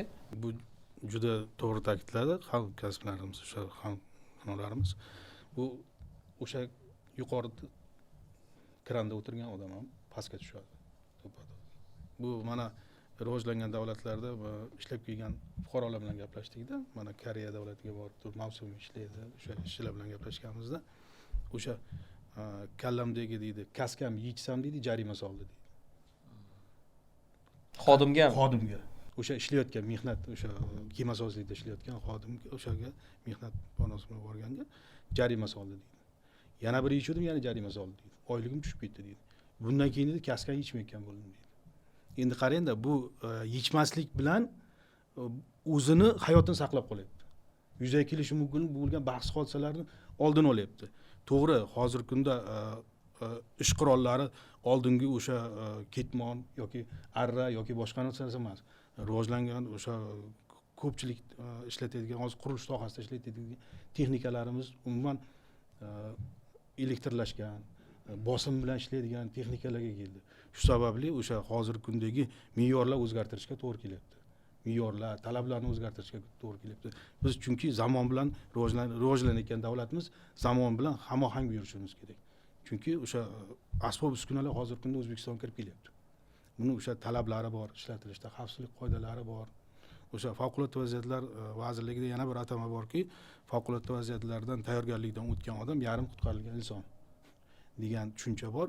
Bu degani o'sha yuzaga kelsa favqulodda vaziyatda o'zini va o'zgalarni qutqarib qoladi. O'zini va o'zgalarni yaqin atrofdagi insonlarni qutqarib qolishi bu katta narsa. Bundan tashqari yana bir misol keltiradigan bo'lsak, boshqa davlatda, o'sha rivojlangan davlatlarning birida mehmonxonada yong'in kelib chiqadi. Yong'in kelib chiqqandan keyin bu mehmonxonada turli millatlar vakillari bo'ladi. O'sha yong'in chiqqandan keyin ko'pchiligi o'sha binodan sakrash, qo'li sinishi, yo oyoq sinishi, yo boshqa narsa, har xil vahimaga tushishi, boshqa holatlar bo'ladi. Yong'in xavfsizlik xodimlari kelib binoni o'chirgandan keyin bu Yapon davlatining o'sha fuqarolari tirik chiqib keladi, vahimaga tushmaydi. Sababi nima? Bu yer yuzida o'sha 100% o'sha xavfsizlik madaniyati shakllangan davlat bu Yaponiya fuqarolari bo'ladi. Ular nima qilgan? O'sha mehmonxonada vannaga suvni to'lg'izib, burniga o'sha ro'molchasini namlab tutib turgan. Biladiki, o'sha maxsus xizmatlar kelib turib yong'inni o'chiradi. Bu bitta obyektda bo'ladigan yong'inda yirik ko'lamdagi bo'lsa, masalan, unda farq qilishi mumkin. Lekin o'sha bitta obyektda bo'layotgandan keyin tezkor xizmatlar yetib keladi, qutqaradi.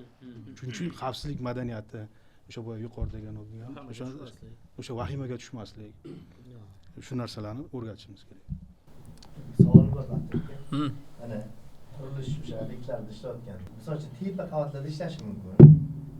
Ularni qanaqadir sog'ligi, masalan, lutchiklarni tekshiradi-ku, bu tepada boshi aylanmaydimi yoki nimani, shularni ham tekshiradigan tashkilot nimadir bor. Albatta, mehnat kodeksida 360-moddasida aniq belgilab qo'yilgan. Ya'ni ishga kirayotganda dastlabki va ish jarayonida vaqti bilan xodimlar tibbiy ko'rikdan o'tkazib turilishi kerak. Ya'ni siz aytayotgan balandlikda ishlayotgan xodimlar bu xavfli ishlar ro'yxatiga kiradi. Xavfli ishga kirayotganda avvalambor yuqorida aytib o'tib ketdi Dilmurod aka, 18 yoshdan o'tgan va tibbiy jihatdan o'sha tibbiy ko'rikdan o'tgan sog'lom xodimgina ishga olinishi kerak. Undan keyin bu bo'yicha Sog'liqni saqlash vazirligining 200-sonli buyrug'i ham tasdiqlangan. Buyruqda ro'yxatlar keltirilgan, ya'ni qaysi xodimlar qancha vaqtda qaysi shifokordan, demak, tibbiy ko'rikdan o'tib turish majburiyati belgilab qo'yilgan. Bu ham ish beruvchining majburiyati. Xodimda, demak, o'sha mehnat xavfsizligi bo'yicha huquq sifatida qonunchilikda kafolatlangan. Buni ham nazoratini Davlat mehnat inspeksiyasi olib boradi. Agar belgilangan tartib tekshirishlarda agar o'sha ma'lum toifadagi xodimlar tibbiy ko'rikdan o'tmaganligi aniqlansa, bunga ham nisbatan ma'muriy javobgarlik chorasi ko'riladi. O'qish jarayonida GOSTimiz bor ekan, davlat standartlari. Bunga asosan bizlarni shu shaxsiy norma qoidalar shundan kelib chiqib nima qilingan.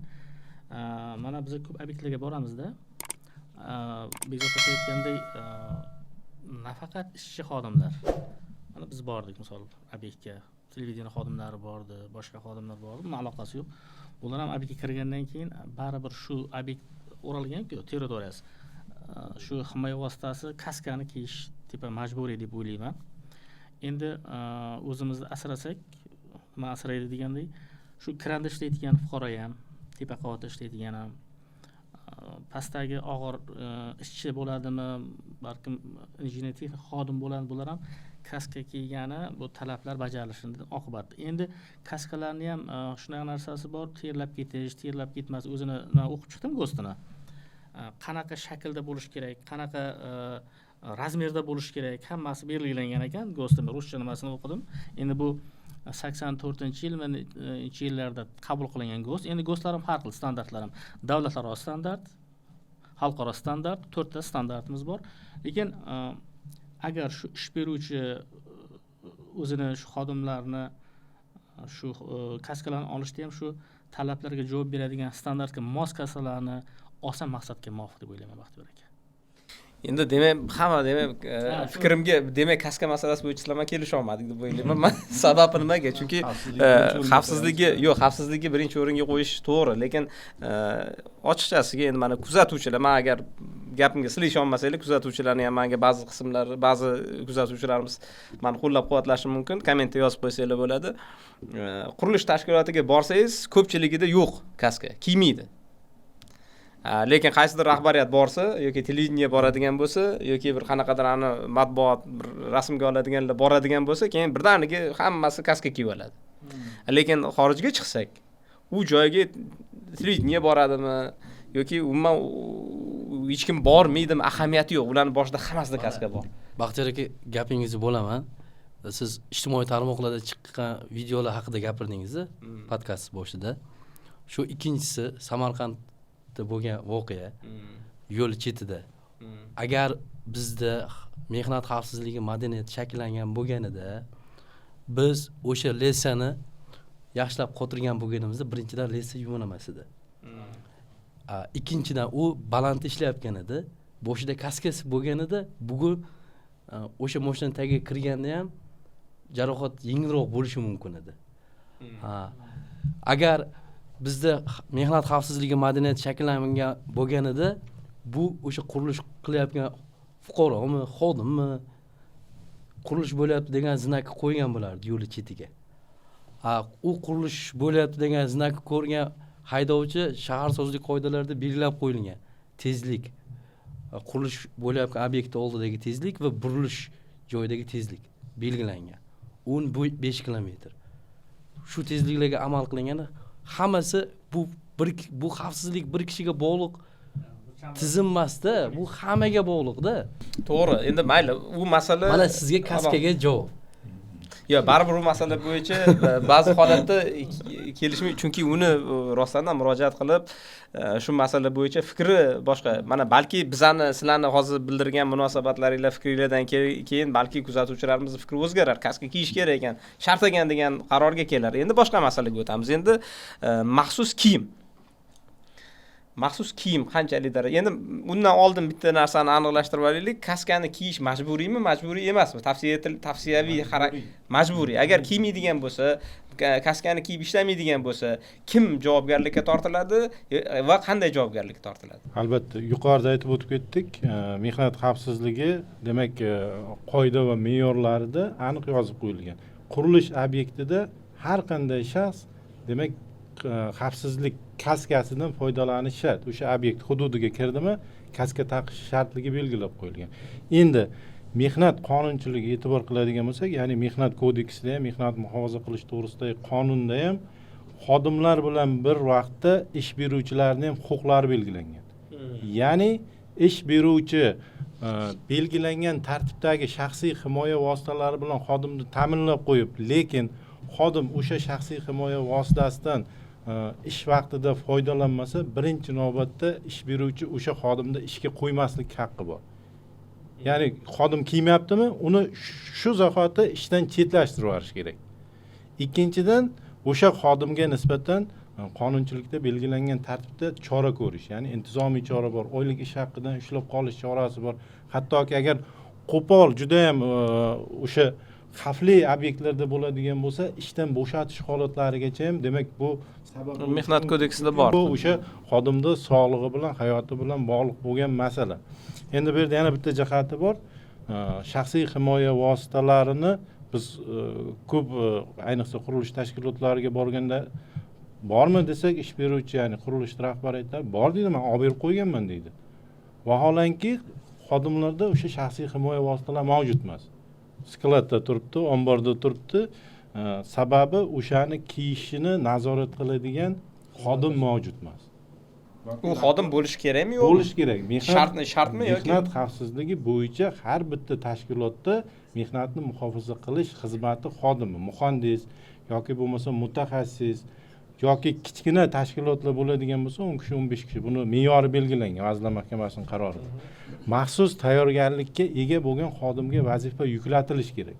Maxsus tayyorgarlik deganda o'sha xodim malakasini oshirib kelib turib, mehnat xavfsizligi bo'yicha o'sha vazifa yuklatilib, boyagi ishlarni shu xodim nazoratini amalga oshirish. Agar masalan ish beruvchi masalan shu holatda xavfsizlikni ta'minlaydigan jihozlarni olib bermagan bo'lsa yoki olib qo'ygan bo'lsa-yu, lekin bir chekkada u omborda turgan bo'lsa, ularga faol foydalanilmagan bo'lsa, uni javobgarligi qanaqa? Albatta, bu ham mehnat muhofaza qilish to'g'risida qonunchilik talablari buzilish hisoblanadi. Ma'muriy javobgarlik. Jarimasi qancha? Jarima miqdori bazaviy hisoblash miqdorini 5 baravaridan 10 baravarigacha miqdorda jarima solishga sabab bo'ladi ish beruvchiga nisbatan, ya'ni mansabdor shaxsga nisbatan. Endi shaxsiy himoya vositalarini Dilmurod aka to'g'ri ta'kidladi. Yana bitta jihati bor. Mehnat kodeksining 352-moddasida aniq yozib qo'yibdi. Shaxsiy himoya vositalari mehnatni muhofaza qilish talablariga hamda belgilangan tartibda sertifikatlangan shaxsiy himoya vositalari bo'lishi shart deb belgilab qo'ydi. Ya'ni o'sha shaxsiy himoya vositasini olyaptimi, albatta ish beruvchi uni demak sinovdan o'tganligi va sertifikati borligiga e'tibor qilish kerak. Endi mayli, kaska temasi bo'yicha baribir kelisha olmadik, baribir unga bahsli nimalar ko'p.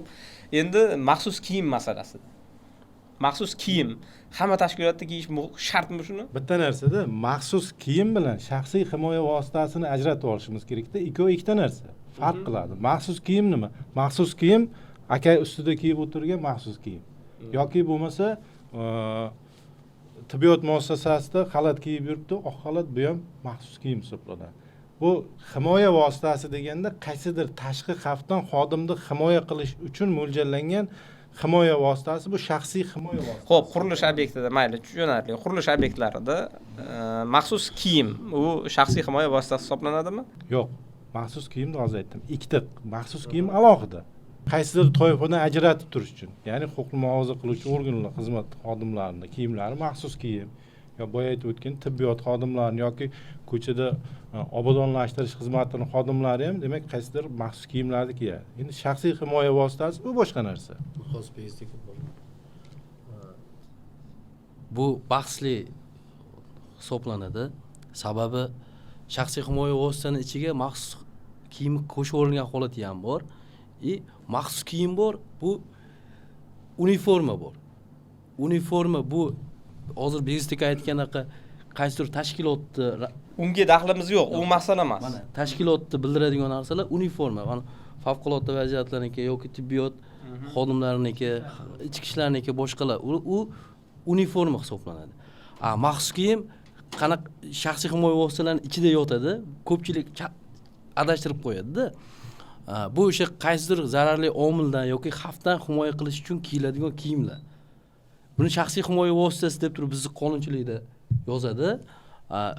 Maxsus kiyim deb turib har xil talqinlari bor. Hozir mehnat muhofaza qilish to'g'risida qonunda biz buni tartibga solib ketamiz. Qurilishdagi maxsus kiyim nima bu maxsus kiyim? Bu o'sha nur qaytaruvchi apelsin rangidagi jileti. Bu maxsus kiyim. Bu nima uchun kerak?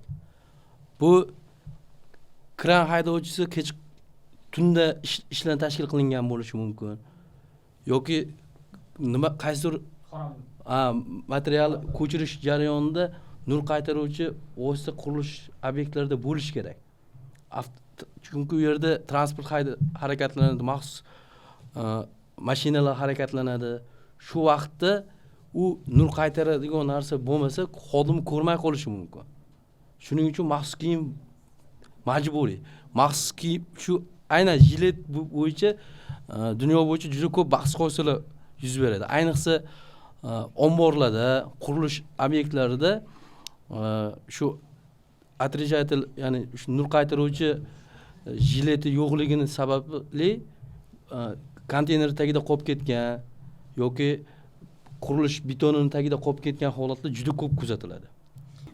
Mayli, mana hozir men maxsus kiyim degan mavzuni ko'tarishdan sabab maqsad nimada bo'ldi? Masalan, biz ham avvallari hasharga borsak, masalan, hashar bo'lsa, qanaqadir qurilish, uy-joy qurilishida hashar bo'ladigan bo'lsa, agar masalan kiyimlarni yechib tashab ko'proq o'sha mehnat qilinardi-da, biz kichkinalik paytimizda u borib ko'rardik, o'sha boradigan, o'sha ishlaydigan, o'sha loy bilan ishlaydimi, sement bilan ishlaydimi, hammasi o'sha kiyimlarni yechib tashlab shug'ullanardi. U endi keyin hozir bizda bu savolni kelib chiqishining sababi nimada bo'ldiki, bu o'sha yana qurilish tashkilotlari bilan gaplashgan paytimizda aytishyaptiki, maxsus kiyimni ham so'raydi bizdan o'sha sohani nazoratchilari, lekin vaholanki deydi, bu maxsus kiyim deydi, bizaga shart emas-ku degan masalani aytadi. Kaska masalasi tushunarli. Kaska masalasi, lekin maxsus kiyim deganda o'sha alohida ana yengi uzun bo'lgan, sal qalinroq bo'lgan. Hozir siz aytgan ko'rsatkich ikkita ko'rsatkich. Birinchisi rang bilan bog'liq bo'lgan, rang o'sha apelsin rang, keyin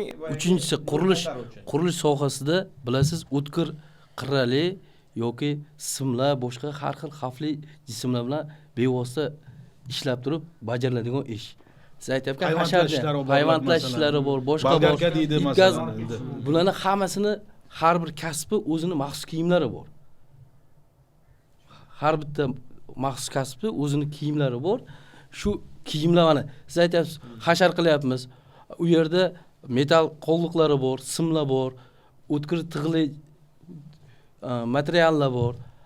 Kiyimini yechib qo'ygan, yalang'och haligi tanani aksariyat qismi ochiq holatda tiq keladi, tan jarohati yetadi. Shu tan jarohatlari o'sha maxsus kiyimdan o'tmaydi, o'sha tig'lar urilgan. Bundan tashqari ana quyosh ham uradi-da, endi quyoshda mana qurilishda endi kun qiziq joyda bo'lgandan keyin tanani kuyishiga ham olib keladi. Maxsus kiyimlar bo'yicha to'xtaladigan bo'lsak, favqulodda vaziyatlar vazirligida o'sha yong'in qutqaruv, suvda qutqaruv, tog'da qutqaruv va avariya qutqaruv xizmatlari bor. Ularning o'sha maxsus kiyimlari bor. Ular o'sha har bir favqulodda vaziyat turlariga moslashgan. Bundan tashqari o'sha radiatsion kimyoviy biologik muhofaza guruhimiz ham bor. O'sha tegishli vazifalarni bajaradi. Siz ham boya maxsus kiyim dedingiz, o'sha quruvchilarni. O'sha ish jarayonida bu maxsus kiyim bo'lishi o'sha boya yuqori ta'kidladik, payvandlash ishlari bor. texnika rivojlanyapti, ayting bolgarka ishlatadi yoki bir o'sha boshqa anavlarni hammasini ishlatgan vaqtda o'sha maxsus kiyim o'sha yuzaga keladigan kuyishlar bo'ladimi yoki o'sha o'tkirtiqli narsalar kirishidan o'sha asraydi. Bir misollar aytmoqchi edim. Bir holat bo'lgan. Shu aka aytganlaridek tig'li metal parchasi odam yuziga kelganda, ko'ziga kelganda u achkisi bo'lgan. Achkini bir 2 santimetr, 1 santimetr kirgandan keyin to'xtagan, chunki u himoya vositasi mustahkam bo'lgan. Agar shu bo'lmaganda uni bir ko'zdan ayriladi, nogiron holatga bo'lardi. Mana bir Forish tumani bor bizda, Jizzax viloyatida. Shu yuzasidan bazal ishlab chiqarish zavodga bo'ldik. Bordik, bizani shu tanishtirdi. Forish tumani Osmonsoy degan nimasi bor, maydoni bor. U yerda davlat rahbarimiz aytganday 100 yilga yetadigan bazal toshlari borda. Uni shu o'zim qiziqib ko'rdim. Haqiqatda tosh, oddiy tosh, uni toshni 1700 gradusda qaynatadi, eritgandan keyin undan soch tolasidan 5 marta kichkina tola hosil bo'ladi-da, uni bir-biriga o'raydi. Shunda toshni olib kelgandan keyin uni maydalaydi-da, drabelka qilgandan keyin boyagi stanokni oldida men tura olmadim. Turgan odam 2 kunda yo qulog'idan ayriladi, yo u nogiron bo'ladi. Boyagi bolaga gapiryapman men. U bola eshitmayapti gapimni. Ukajon, qiynalmayapsizmi? Nimalar qilasiz desam, turdi-da, keyin boyagi turibdi. Aka tinchmisiz, yaxshimisiz dedi. O'zi kelishdi. Mana bunaqa moslama o'rnatilgan shovqinlarni pasaytirib beradi. Agar u shovqinda u ishlasa, u yo qulog'i yo eshitmay qolish holatlari mumkin. Shuning uchun maxsus kiyimlar, aka aytgandek, himoya vositalari ko'zga, quloqqa yoki svarka kelgan paytda iskra uchadi-yu, yonmaydi, yonmash holatlar olib keladi. Keyin svarkada ham agar u 2-3 kun himoya kaskas kiysa, ko'zdan kasal bo'lib 2-3 kun ko'rolmay qolish holati. Shular baribir kerak ekanda, shuni talabini bekorga chiqmagan yo'riqnoma. Shu men bitta narsa aytmoqchiman. Shukrullo aka, bir gaplashganimizda aytdingiz, mana shu obyektlarda 1 yilda 1 martami, 2 martami qurish jarayonida bo'lib ularga bir monitoring, profilaktikani o'tkazib turish kerak deyman-da. Sababi bir aytganimizda xodimlar cheklangan dedingiz, boshqa qilib. Biza hozir vazirligimizning huzurida va qurilish sohasida, kommunal sohada nazorat inspeksiyasi bor edi. Hozir ham faoliyat ko'rsatyapti. Ular hozir Vazirlar Mahkamasi huzuriga tuzilmasi o'tib ketdi. Ming bor uzr Dilmurod aka, sizni xabaringiz ozgina bo'lmay qolibdi, ozgina vaqt o'tdi, chunki 1-2 oy vaqt o'tdi gaplashganimizga. Qurilish maydonlarida 2025-27 yil jarohatlanishga barham berish dasturi hukumat tomonidan tasdiqlandi. Bunda shunaqa punkt bor, ya'ni hamkorlik dasturini ishga tushirish bandi bor edi. Shu bandga asosan hozir biz qurilishni nazorat qilish inspeksiyasi bilan hamkorlikda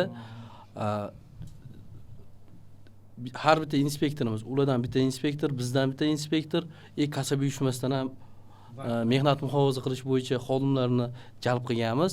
Tashkilotlar 5 tadan tashkilot bo'lib berganmiz. Hozir monitoring tushuntirishlari har bitta hududdagi inspektorlarimiz olib borib bizga hisobotlarni taqdim qilib borishyapti.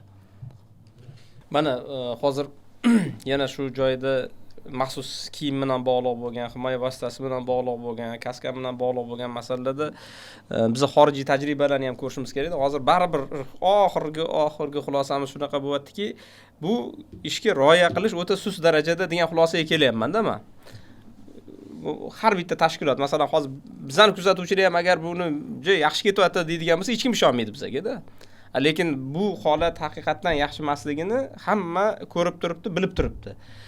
Endi bu yo'nalishda yaxshi natijaga erishgan davlatlar bor. Masalan, Turkiya, Xitoy yoki masalan Yevropa davlatlari yoki boshqa rivojlangan mamlakatlar. Bu nimaga mana yuqorida g'ayrat aka aytdingiz, madaniyat haqida-da.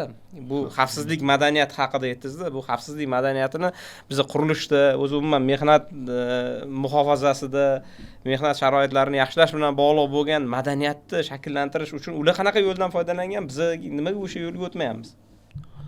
Biz so'nggi 2 yil davomida ko'plab xalqaro davlatlarni xalqaro tajribalarni o'rgandik. Xususan Janubiy Koreya tajribasi, Turkiya tajribasi, bular bilan biz xalqaro hamkorlik aloqalarini ham o'rnatganmiz. 6 oyda bir marta uchrashib, dolzarb masalalar bo'yicha muhokamalar o'tkazamiz. Qonunchilikni mustahkam hozir tizimli ravishda yangilab boryapmiz-ku, mehnat muhofazasi bo'yicha qonunlar, qoidalar, hukumat qarorlarini shular ustida ularning tajribalaridan foydalanyapmiz. Endi natijasi yaqin yillarda o'zini ko'rsatib qolsa kerak. Yo'q, ular qanaqa qilib shu natijaga erishgan? Ularda ikkita yo'nalish bor, Baxtiyor aka. Mehnat muhofaza qilish, ya'ni mehnat xavfsizligini ta'minlash ikkita yo'li bor. Bittasi reaktiv, bittasi proaktiv. Reaktiv yo'nalish faqat jazolash orqali, qattiq jazolash orqali, qattiq talablarni belgilab jazolash orqali. Proaktiv yo'nalish bu tushuntirish, targ'ibot qilish, o'rgatish yo'li bilan. Mana biz hozir Davlat mehnat inspeksiyasi ham proaktiv yo'nalishga o'tib qadam qo'yib boryapmiz, hamma nima bo'yicha, yo'nalishlar bo'yicha. Mana hozir bundan oldin aytgan hamkorlik dasturimiz ham biz borib qurilish tashkilotini tekshirmaymiz. Boramiz, u yerdagi muammoni uchta inspeksiya, kasaba uyushmasi bilan birgalikda hamkorlikda boramiz. O'sha qurilish tashkilotidagi mehnat xavfsizligi bo'yicha kamchiliklarni ish beruvchiga, xodimlarga tushuntiramiz. Shunaqa yo'nalishda kamchiliklarga yo'l qo'yapsan. Buni shunaqa qilib qilasan. U men qilishni bilmayapman, qanday qilib qilaman? Menga yo'llarni ko'rsating deydi inspektorimiz. Shu joydagi kamchiliklarni bartaraf etish bo'yicha biz inspektorlarimiz ishlayapti. Ularga amaliy yordam beryapti. Amaliy yordam beryapti. Men aytganim, hozir O'zbekistonda mehnat xavfsizligi bo'yicha madaniyatni shakllantirish deb aytyapman-ku. Ommaviy axborot vositalari orqali inspeksiya, davlat nazorat organlari, kasaba uyushmalari, hamma faollar, televideniyalar, xususiy mulkchilik shaklida qat'iy nazar hammamiz harakat qilsak, keyin bu madaniyat shakllanadi. Demak, biz ham bugungi podkastimiz ham shu proaktiv tadbir hisoblanar ekan endi. U demak bizaniki ham o'sha aynan o'sha mehnat muhofaza qilish, mehnat xavfsizligi bo'yicha proaktiv choralarga kiradi. Endi albatta to'g'ri, bu proaktiv chorani juda hozirgi kunda hurmatli prezidentimizni olib borayotgan siyosati ham shuki, o'sha tadbirkorlar yoki qanaqadir korxona tashkiloti jazolashdan ko'ra birinchi borib tushuntirlaring, birinchi borib o'rgatlaring. Uni o'sha qonunni o'sha hammasini tushuntirib, buni muhimligini, o'zi uchun kerakligini, bu qonun u uchun ishlash kerakligini tushuntirib beringlar deb talab qo'yaptilar va shuning uchun bu podkastimizni ham aynan yo'nalishi ham xuddi shu Buni natijasi bilimlarni ko'paytirishga qaratilgan. Reaktivdan ko'ra proaktiv natijasi ko'proq bilinadi. Xavfsizlik madaniyati yoki mehnat xavfsizligi o'z-o'zidan shakllanib qolmaydi. Uni yaratish kerak. Uni jazolab ketaverasiz, o'rgatmaysiz yoki tushuntirmaysiz. U bilmay qolaveradi. Jazoni olaveradi, yana keyingi safar kelganingizda yana jazolanaveradi. Unga tushuntirishimiz kerak, o'rgatishimiz kerak. Shu bilan natijaga erishiladi. Bu xalqaro tajribalar shuni ko'rsatyapti hozir. Bugungi kunda. Xuddi shunday. Endi yana bir masala bor. Boyadan bir men o'sha jurnalistlarni muhokamaga tashlayman demay, hech ma'noda bo'lmayapti. Ko'p o'sha qurilish tashkilotlarida xodimlarni norasmiy ishga olib turib, ularni ishlatish masalasi ham avval bor edi, hozir qanaqa holat men yaxshi bilmayman. Bu masalada bu agar norasmiy qabul qilgandan keyin uni o'sha mehnat jarayonida bo'lgan baxtsiz hodisadagi holatni rasmiylashtirish jarayoni murakkablashib ketadi-da. Chunki mehnat shartnomasi yo'q, ish beruvchi bilan xodim o'rtasida kelishuv yo'q. U o'zi qayerdandir kelib qoldi, shu yerda yuruvdi degan gap so'zlar bo'lishi mumkin. Shunaqangi holatlarga ham hech uchraganmisizlar? Mana shunaqa norasmiy xodimni o'sha baxtsiz hodisaga uchrab qolishi bo'yicha. Vaqtidagi juda yana bitta dolzarb masalani ko'tardingiz hozir. Mana bu masalani ko'tarmoqchi edim. Siz fursatdan foydalanib. Norasmiy bandlik masalasi qurilish tashkilotlarida ham katta muammo. Buni yashiradigan sira emas. Aksariyat holatlarda biz o'sha tekshirishlarga borganda xodimlarni yollanma ishchi sifatida, ya'ni rasmiylashtirmasdan qonunchilik talablariga rioya qilib, ya'ni mehnat shartnomasi tuzmasdan, buyruq bilan rasmiylashtirmasdan ishlayotgan holatlari juda ham ko'plab uchraydi. endi norasmiy band ishlayotgan, ya'ni yollanma ishchi ishlayotganda, demak uni nafaqat ijtimoiy himoya deganda buni kelgusida shu pensiya ta'minoti bilan bog'liq masala. Ya'ni pensiyaga chiqishdan oldin har bitta xodimga ma'lum bir yil staj talab qilinadi. Bu xodim norasmiy ishlagandan keyin unga o'z-o'zidan hech qanaqa staj yozilmaydi. Birinchi masala bu. Ya'ni kelgusida o'sha pensiyaga chiqish masalasi. Undan tashqari mehnat qonunchiligida nazarda tutilgan imtiyozlardan o'sha xodim foydalanolmaydi. Ya'ni yuqorida aytib o'tib ketdik, shaxsiy himoya vositalarini berish masalasida yoki bo'lmasa ayrim zararli xavfli ishda ishlayotgan xodimlarga o'sha belgilangan tartibda davolash, profilaktika, oziq-ovqat mahsulotlarini berish kerak. Va shunga o'xshagan mehnat qonunchiligida, ya'ni boshqacha qilib aytganda qo'shimcha mehnat ta'tili bo'ladimi yoki bo'lmasa boshqa o'sha qonunchilikda nazarda tutilgan imtiyozlardan foydalanmaslik ehtimoli juda ham yuqori va bu amaliyotda ham bor. Endi o'sha yollanma ishchi bilan baxtsiz hodisa sodir bo'lganda nima bo'ladi? Bunaqa holatlar ham bor. Norasmiy yollangan. Norasmiy. Ya'ni hech qanaqa mehnat shartnoma yo'q, hech qanaqa buyruq yo'q. Og'zaki kelishuv asosida quruvchi bilan o'sha xodim og'zaki kelishuv asosida ish qilyapti. Bunaqa holatda ham baxtsiz hodisalar amaliyotda bor. Bunaqa holatda endi baxtsiz hodisani tekshirish jarayonida birinchi navbatda ayrim holatlarda qurilish tashkilotining rahbari bo'yinga olmaslik, ya'ni tan olmaslik holatlari ham uchraydi vaqtlariga. Men buni deydi ishga olmaganman deydi. Buyruq chiqarmaganman, boshqa qilmaganman deydi. Bu anu tanishi bilan kelgandan deydi, o'zi qurilishga kirib ketgan deydi, shuni oqibatda bu yiqilib tushdi yo boshqa bo'ldi deydi. Buni endi isbotlab berish, asoslab berish biz uchun juda katta murakkablik keltirib chiqaradi. Uning uchun guvohlar topish kerak, boshqa qilish kerak, kameralarni ko'tarish kerak agar tasdiqlansa. O'shanaqa holatda ham bu xodimda demak o'sha baxtsiz hodisaga uchragan vaqtidagi o'sha ish bilan bog'liq deb topish jarayonida ham juda katta murakkabliklar keltirib chiqaradi. Natijada unga boyagi aytilgan tovon pullarini undirib berish masalasida ham demak ziddiyatli holatlar kelib chiqadi. Shuning uchun norasmiy bandlik bugungi kunda muammo va buni ham demak o'sha qurilish tashkilotlariga biz yetkazishimiz kerak.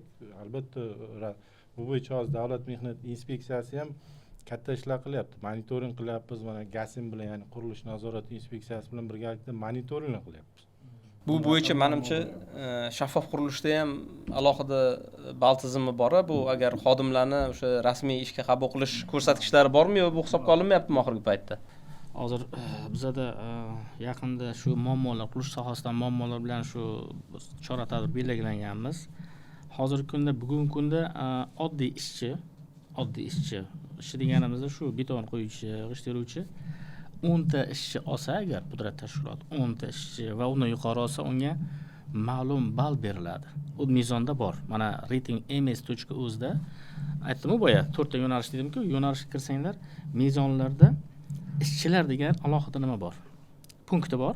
Shunda biz o'zimiz ham ishlab chiqqanmiz. Uni interpolatsiya degan narsa bor. Misol 200 ta ishchi olganda nima bo'ladi? 10 ta bo'lganda nima bo'ladi? 10 ta olganda 0.5 ball beriladi, 250 ta bo'lsa, misol 2 ballgacha beriladi. Shu narsalar ko'zda tutilgan. Endi men o'zim bandlik bo'yicha men shu bandlik vazirligi, Qishloq vazirligidan bo'limlari bilan nima deydi, ishlayman, birga ishlayman. Prezidentimizning faqat 12 sonli qarorlari qabul qilingan. Bunda qurilish sohasi, qishloq xo'jalik sohasi, investitsiya sohasida o'bshi umumiy olganda 5 million 200 insonni, fuqaro aholini ish bilan ta'minlash belgilab qo'yilgan dasturda. Daromadli mehnat bilan ta'minlash, shu jumladan qurilish sohasida 168.533 ta xodimni, aholini qurilish sohasida bandlikni ta'minlash topshiriq ketgan. Bugungi kunda bu ishlar amalga oshirilmoqda. Shu bandlik vazirligining hududiy boshqarmalari, bizani vazirligimizning hududiy boshqarmalaridan aloqada soliq organi bilan tekshirilib, JSHRlari bilan o'sha bazaga yangi ish mehnat o'z degan tizim bor, platforma bular platforma. Shu yerda biz birga ishlayapmiz. Reytingimizda ham ishchi oladi, ball beriladi. Ichki nazorat oladi, sertifikatga ball beriladi.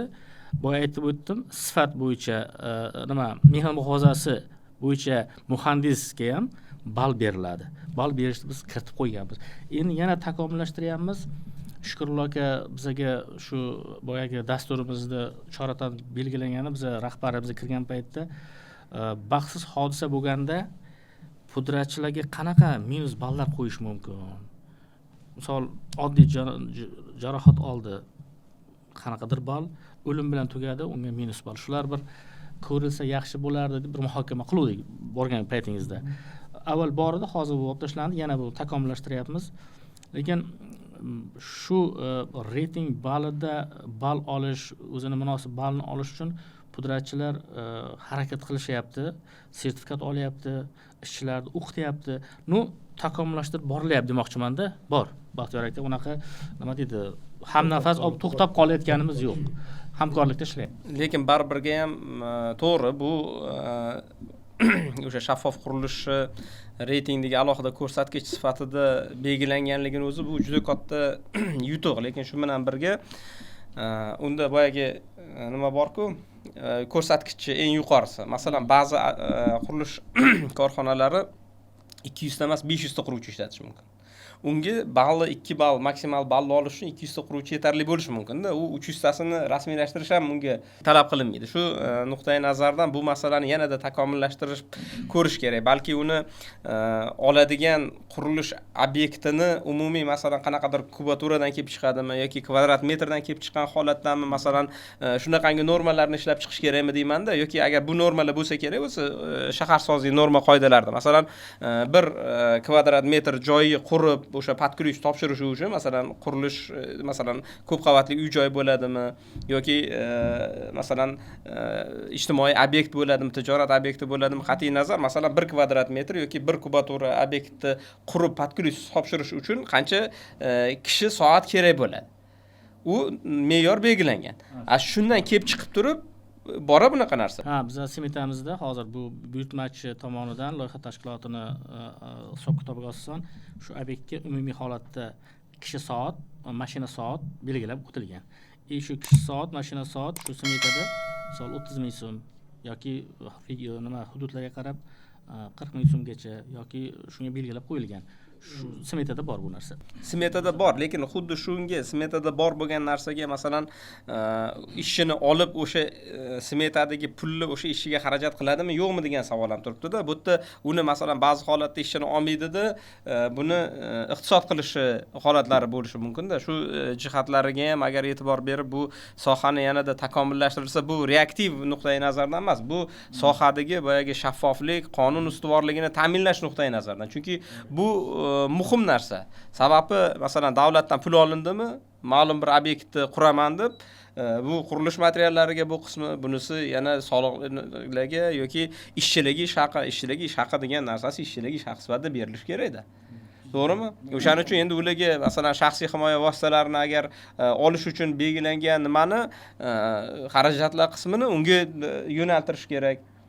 Bu masalalarga chuqurroq yanada e'tibor berishimiz kerak ekan deb o'ylayman. Keyingi masala yana bir endi ko'proq bu hammanglar bilasizlar, hududlarda eng ko'p takrorlanadigan shu baxtsiz hodisalar qaysi bilan bog'liq? Masalan, o'zingizlar ko'p tekshirasizlar, mana qurilish tashkilotlarida yoki boshqa mehnat faoliyatida ko'p takrorlanadigan baxtsiz hodisalar qaysi yo'nalishlarga to'g'ri keladi va bu nima bilan bog'liq bo'lyapti? Shunaqa savol ham kelib tushdi-da. Aynan qurilish tashkilotlarida bizda tahlillar bor. Eng ko'p o'sha baxtsiz hodisa sodir bo'ladigan holat bu balandlikdan yiqilish. Ya'ni balandlikda ishlaganda belgilangan tartibda shaxsiy himoya vositalari, ya'ni xavfsizlik kameralarini berilmasligi yoki berilgan bo'lsa ham o'shani foydalanish ustidan nazorat o'rnatilmaganligi oqibatida balandlikdan yiqilish holatlari hozir tahlillarga qaraydigan bo'lsak, o'sha qurilishda bo'lgan baxtsiz hodisalarning deyarli 30% ni tashkil qilyapti. Bu aynan o'sha balandlikdan yiqilish oqibatida xodimlar ayniqsa balandlikdan yiqilish oqibatida ko'proq vafot etish holatlari uchrab turadi. Keyingi holat demak o'sha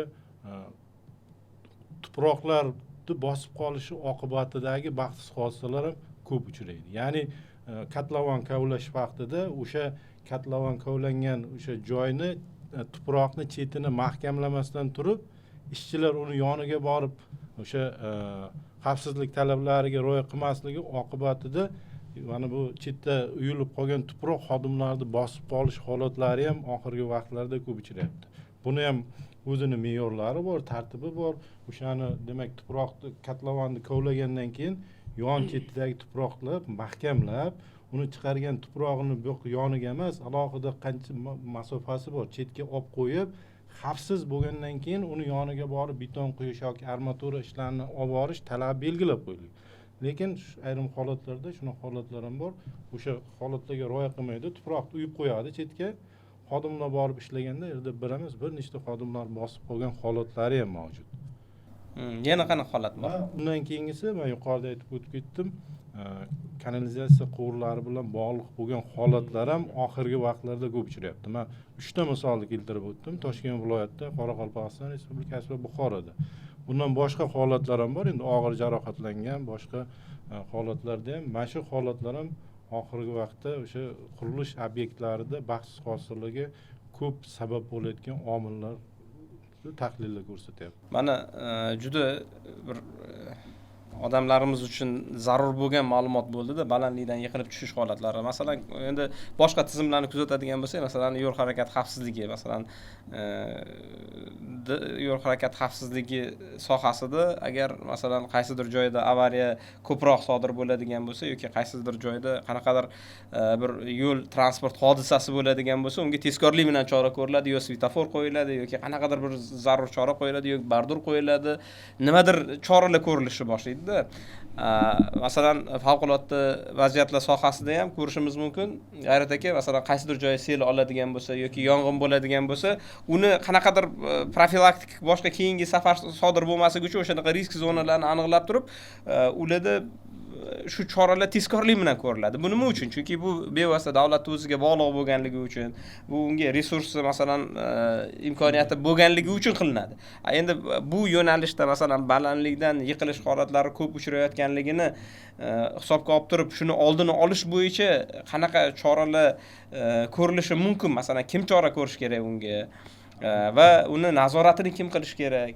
Shu masala bo'yicha ham fikrlar qiziqda baribir. Qurilishda xavfsizlik me'yorlari, ya'ni shaharsozlik qoidalarida ham aniq me'yorlar belgilangan, ya'ni qurilish obyektidagi odam tushib ketish ehtimoli bo'lgan ochiq hududlar. Ya'ni bu o'sha balkon qismi yoki deraza qismi ko'ramiz-ku, masalan, qurilish bo'lyapti, balkonda chiqarib qo'ygan, faqatgina beton chiqib turibdi.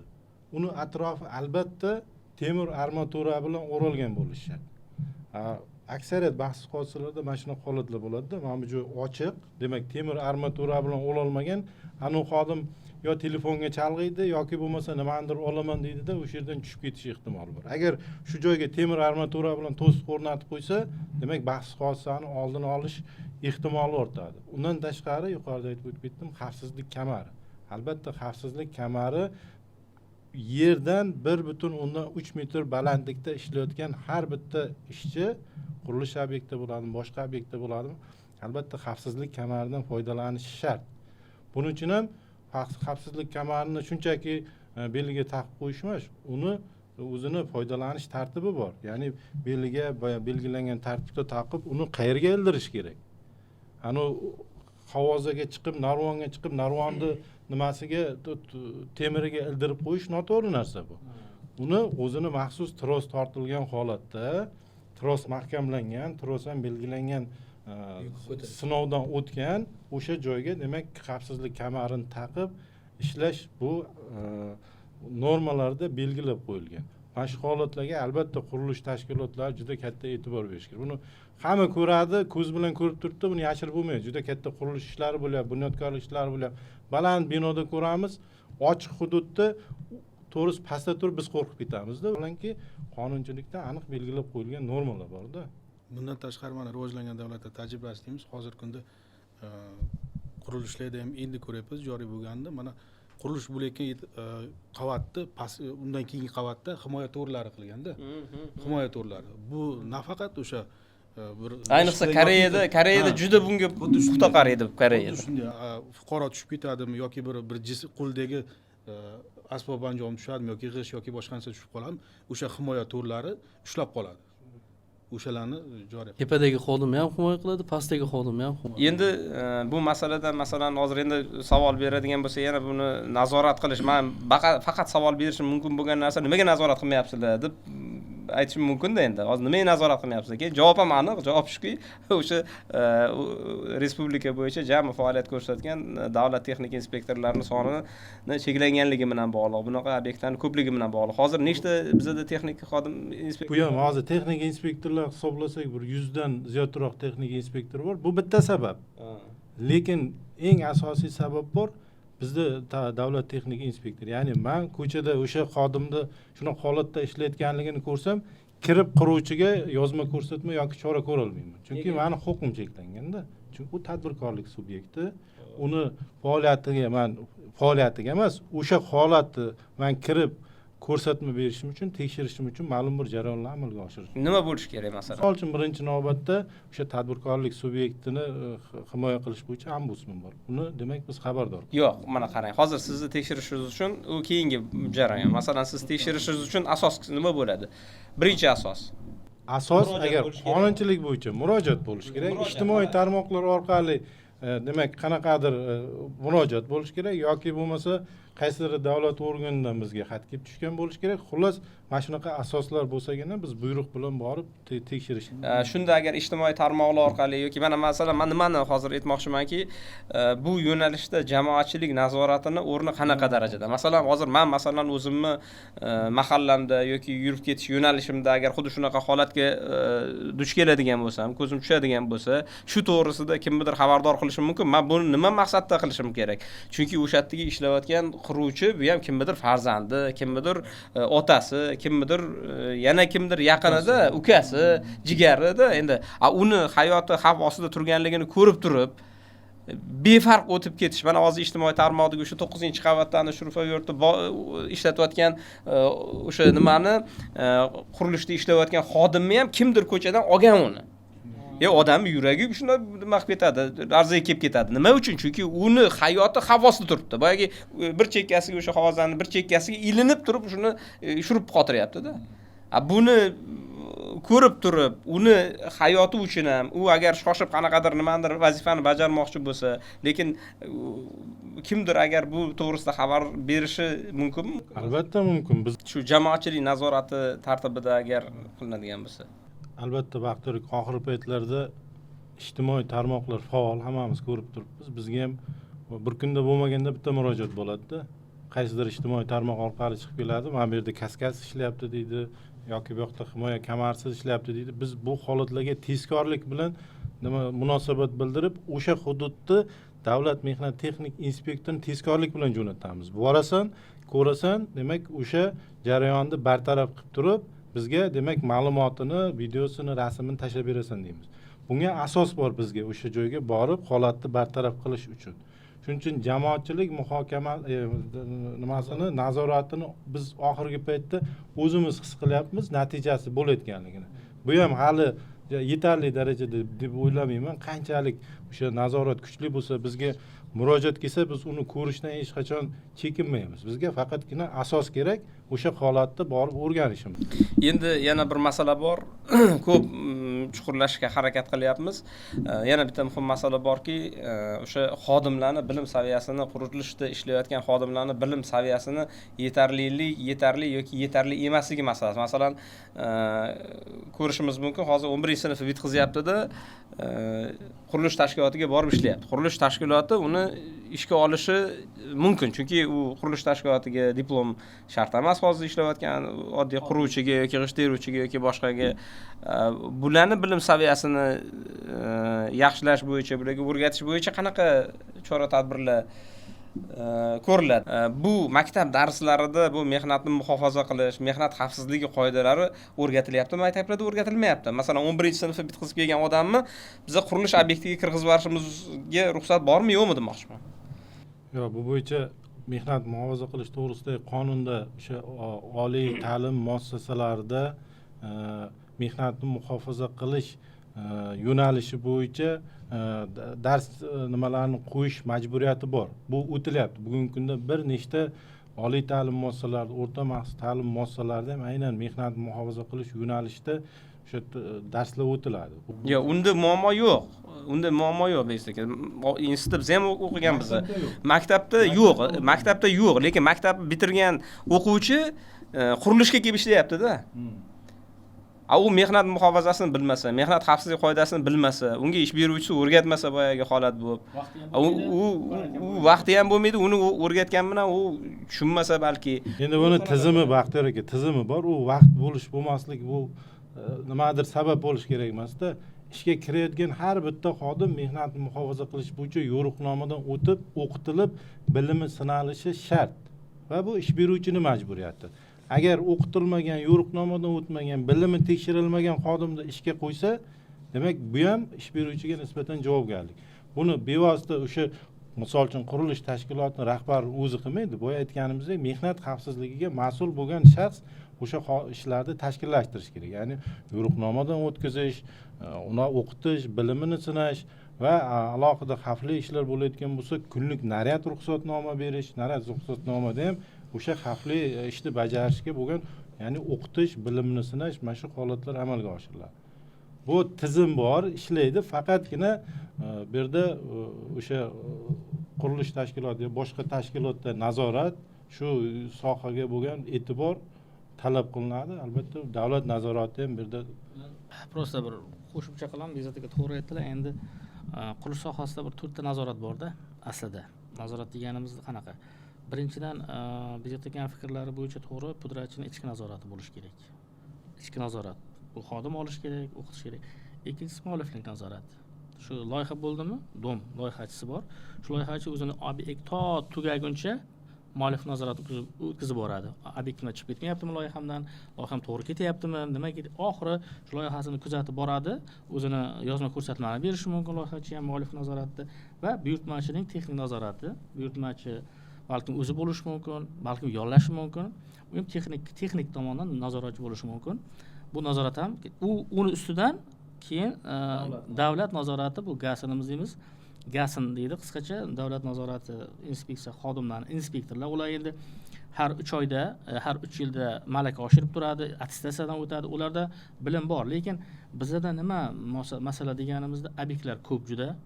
Misol bir analiz qildim, shu GASNda ishlagan paytimizda Toshkent shahrining Shayxontohur tumani bor. Shunda 180 ta obyekt bor. Inspektor 2 ta. Endi siz o'ylang. 2 ta inspektor agar grafikka qo'ysa ham 360 bo'ladi-da u. Bir obyektga bir marta ham bormasligi mumkin. Bir marta ham bormasligi mumkin. Endi shunaqa talab bor. Mana ombudsman dedik, ruxsat beruvchi organ dedik. Bitta obyektga misol 3 martadan oshib kirish mumkin emas. Bir oyda. Unda ham shunaqa bir tadbirlar bo'ladi. Borganda bir o'zi bormasligi yoki yolg'iz bormasligi kerak. Loyiha tashkiloti muallif nazorati, texnik nazorat, misol yana sizlardan olishi mumkin. 4 kishi borlar-da, grafik qilib qo'yilgandi. Boradi, siz o'zingiz talablaringizni ko'rib chiqasiz, GASN o'zining talablari, loyihachi o'zining talablari. Nima demoqchiman? Shu inspektorlarni ham shu obyektlarni nimasiga qarab, hajmiga qarab, miqdorini o'zgaruvchan qilib ko'paytirishgacha ko'paytirib, obyekt kam bo'lganda kamaytirib qo'yish kerakmi deb o'ylayman-da. Shular. Keyin hozirgi kunda mana bizning vazirlik huzurida kompetensiya rivojlantirish instituti bor. Endi bunga qarorlar chiqqan, talablar bor. Ular faqat oliy ma'lumotli 3 yil stajga egalarni o'qitadi-da ular. Mana masalan, siz glavniy injener bo'lsangiz, siz o'qish tugatganingizga 10 yil bo'ldi. Endi nimalar eskirdi, talablar eskirdi, bilim saviya, malakalar kamaydi. Endi borganingizdan keyin staj sizda 1 oy muddatda, 20 kun muddatda o'qitadi. Ayrim do'g'ri summasi bor, o'qitiladi. Lekin bizda og'riqli nuqtalarimiz nima? Baxtiyor aka aytganda, ishchilarimizni o'qitish jarayonlari yo'qda hozir O'zbekistonda. Borni ham balkim bordir, men bilmayman. Mana shu masala bo'yicha menda ham bitta taklif tariqasida endi masalan hozir siz aytdingiz yuqorida agar ichki nazorat oladigan bo'lsa qo'shimcha ball masalan yoki bo'lmasa boyagi xodimlarning ko'pligiga qarab qo'shimcha ball. Bu rag'batlantiruvchi mexanizmda bu. Agar rag'batlantiruvchi mexanizm. Endi xodimlarini masalan o'sha mono markazda ham bor. Masalan har bitta hududda mono markaz tashkil qilingan. Mono markazda aynan qurilish sohasi bo'yicha yaxshi kadrlarni tayyorlashga o'qitadi. Hozir shunaqangi agar quruvchilarga shunaqangi rag'batlantiruvchi bir mexanizmni qo'llash mumkin ekanki, agar u xodimlarning malakasini oshirtirsa, xodimlarni o'qitsa, sertifikat oldirsa, unga yana qo'shimcha ballar qo'shib berish masalasini ham bir ko'rib chiqish mumkin ekanda. Bu ham rag'batlantiruvchi mexanizm. Qanchalik darajada bu o'zini nimasini oqlaydi, effekti bor. Sababi masalan qanchalik darajada o'zi mehnat xavfsizligiga rioya qiladigan va o'zini ishini yaxshi biladigan xodim ko'p bo'lsa, masalan qurilish tashkilotida, u qurilish obyektini shuncha sifatli bitkazadi, tez bitkazadi va boyagi xavfsiz bitkazadi. Shuning uchun o'ylaymanki, buni ham agar endi sizlar vazirlik idora vakillari sizlar endi bu masalani ham agar taklif tariqasida kiritsanglar bo'ladi. Endi hurmatli kuzatuvchilar, bugun juda ko'p muhokama qildik, lekin bu masalani boya biz podkastni boshlashdan oldin biz gaplashgan paytimizda o'zi buni uzoq muhokama qilib bo'ladigan narsami, yo'qmi deb gaplashgan paytimizda Shukrullah aka aytdilarki, buni ertalabgacha muhokama qilsak ham to'xtamaydi bu masala. Haqiqatan ham bu dolzarb masala va qisman ba'zi jihatlarini gaplashyapmiz-da. Endi men bitta statistik ma'lumotga men e'tiboringlarni qaratmoqchimanki, qurilish sohasidagi xavfsizlik, mehnatni muhofaza qilish masalasi bu global epidemiya deyapti. Nimaga bu bitta O'zbekistonda emas ekan?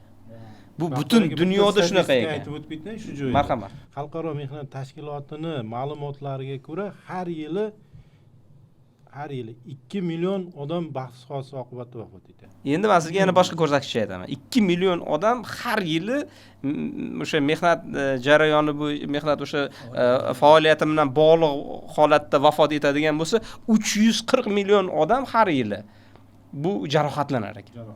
340 millioni jarohatlanadi, 2 millioni bu vafot etar ekan. Bu juda ham katta ko'rsatkich. Haqiqatan bu epidemiya.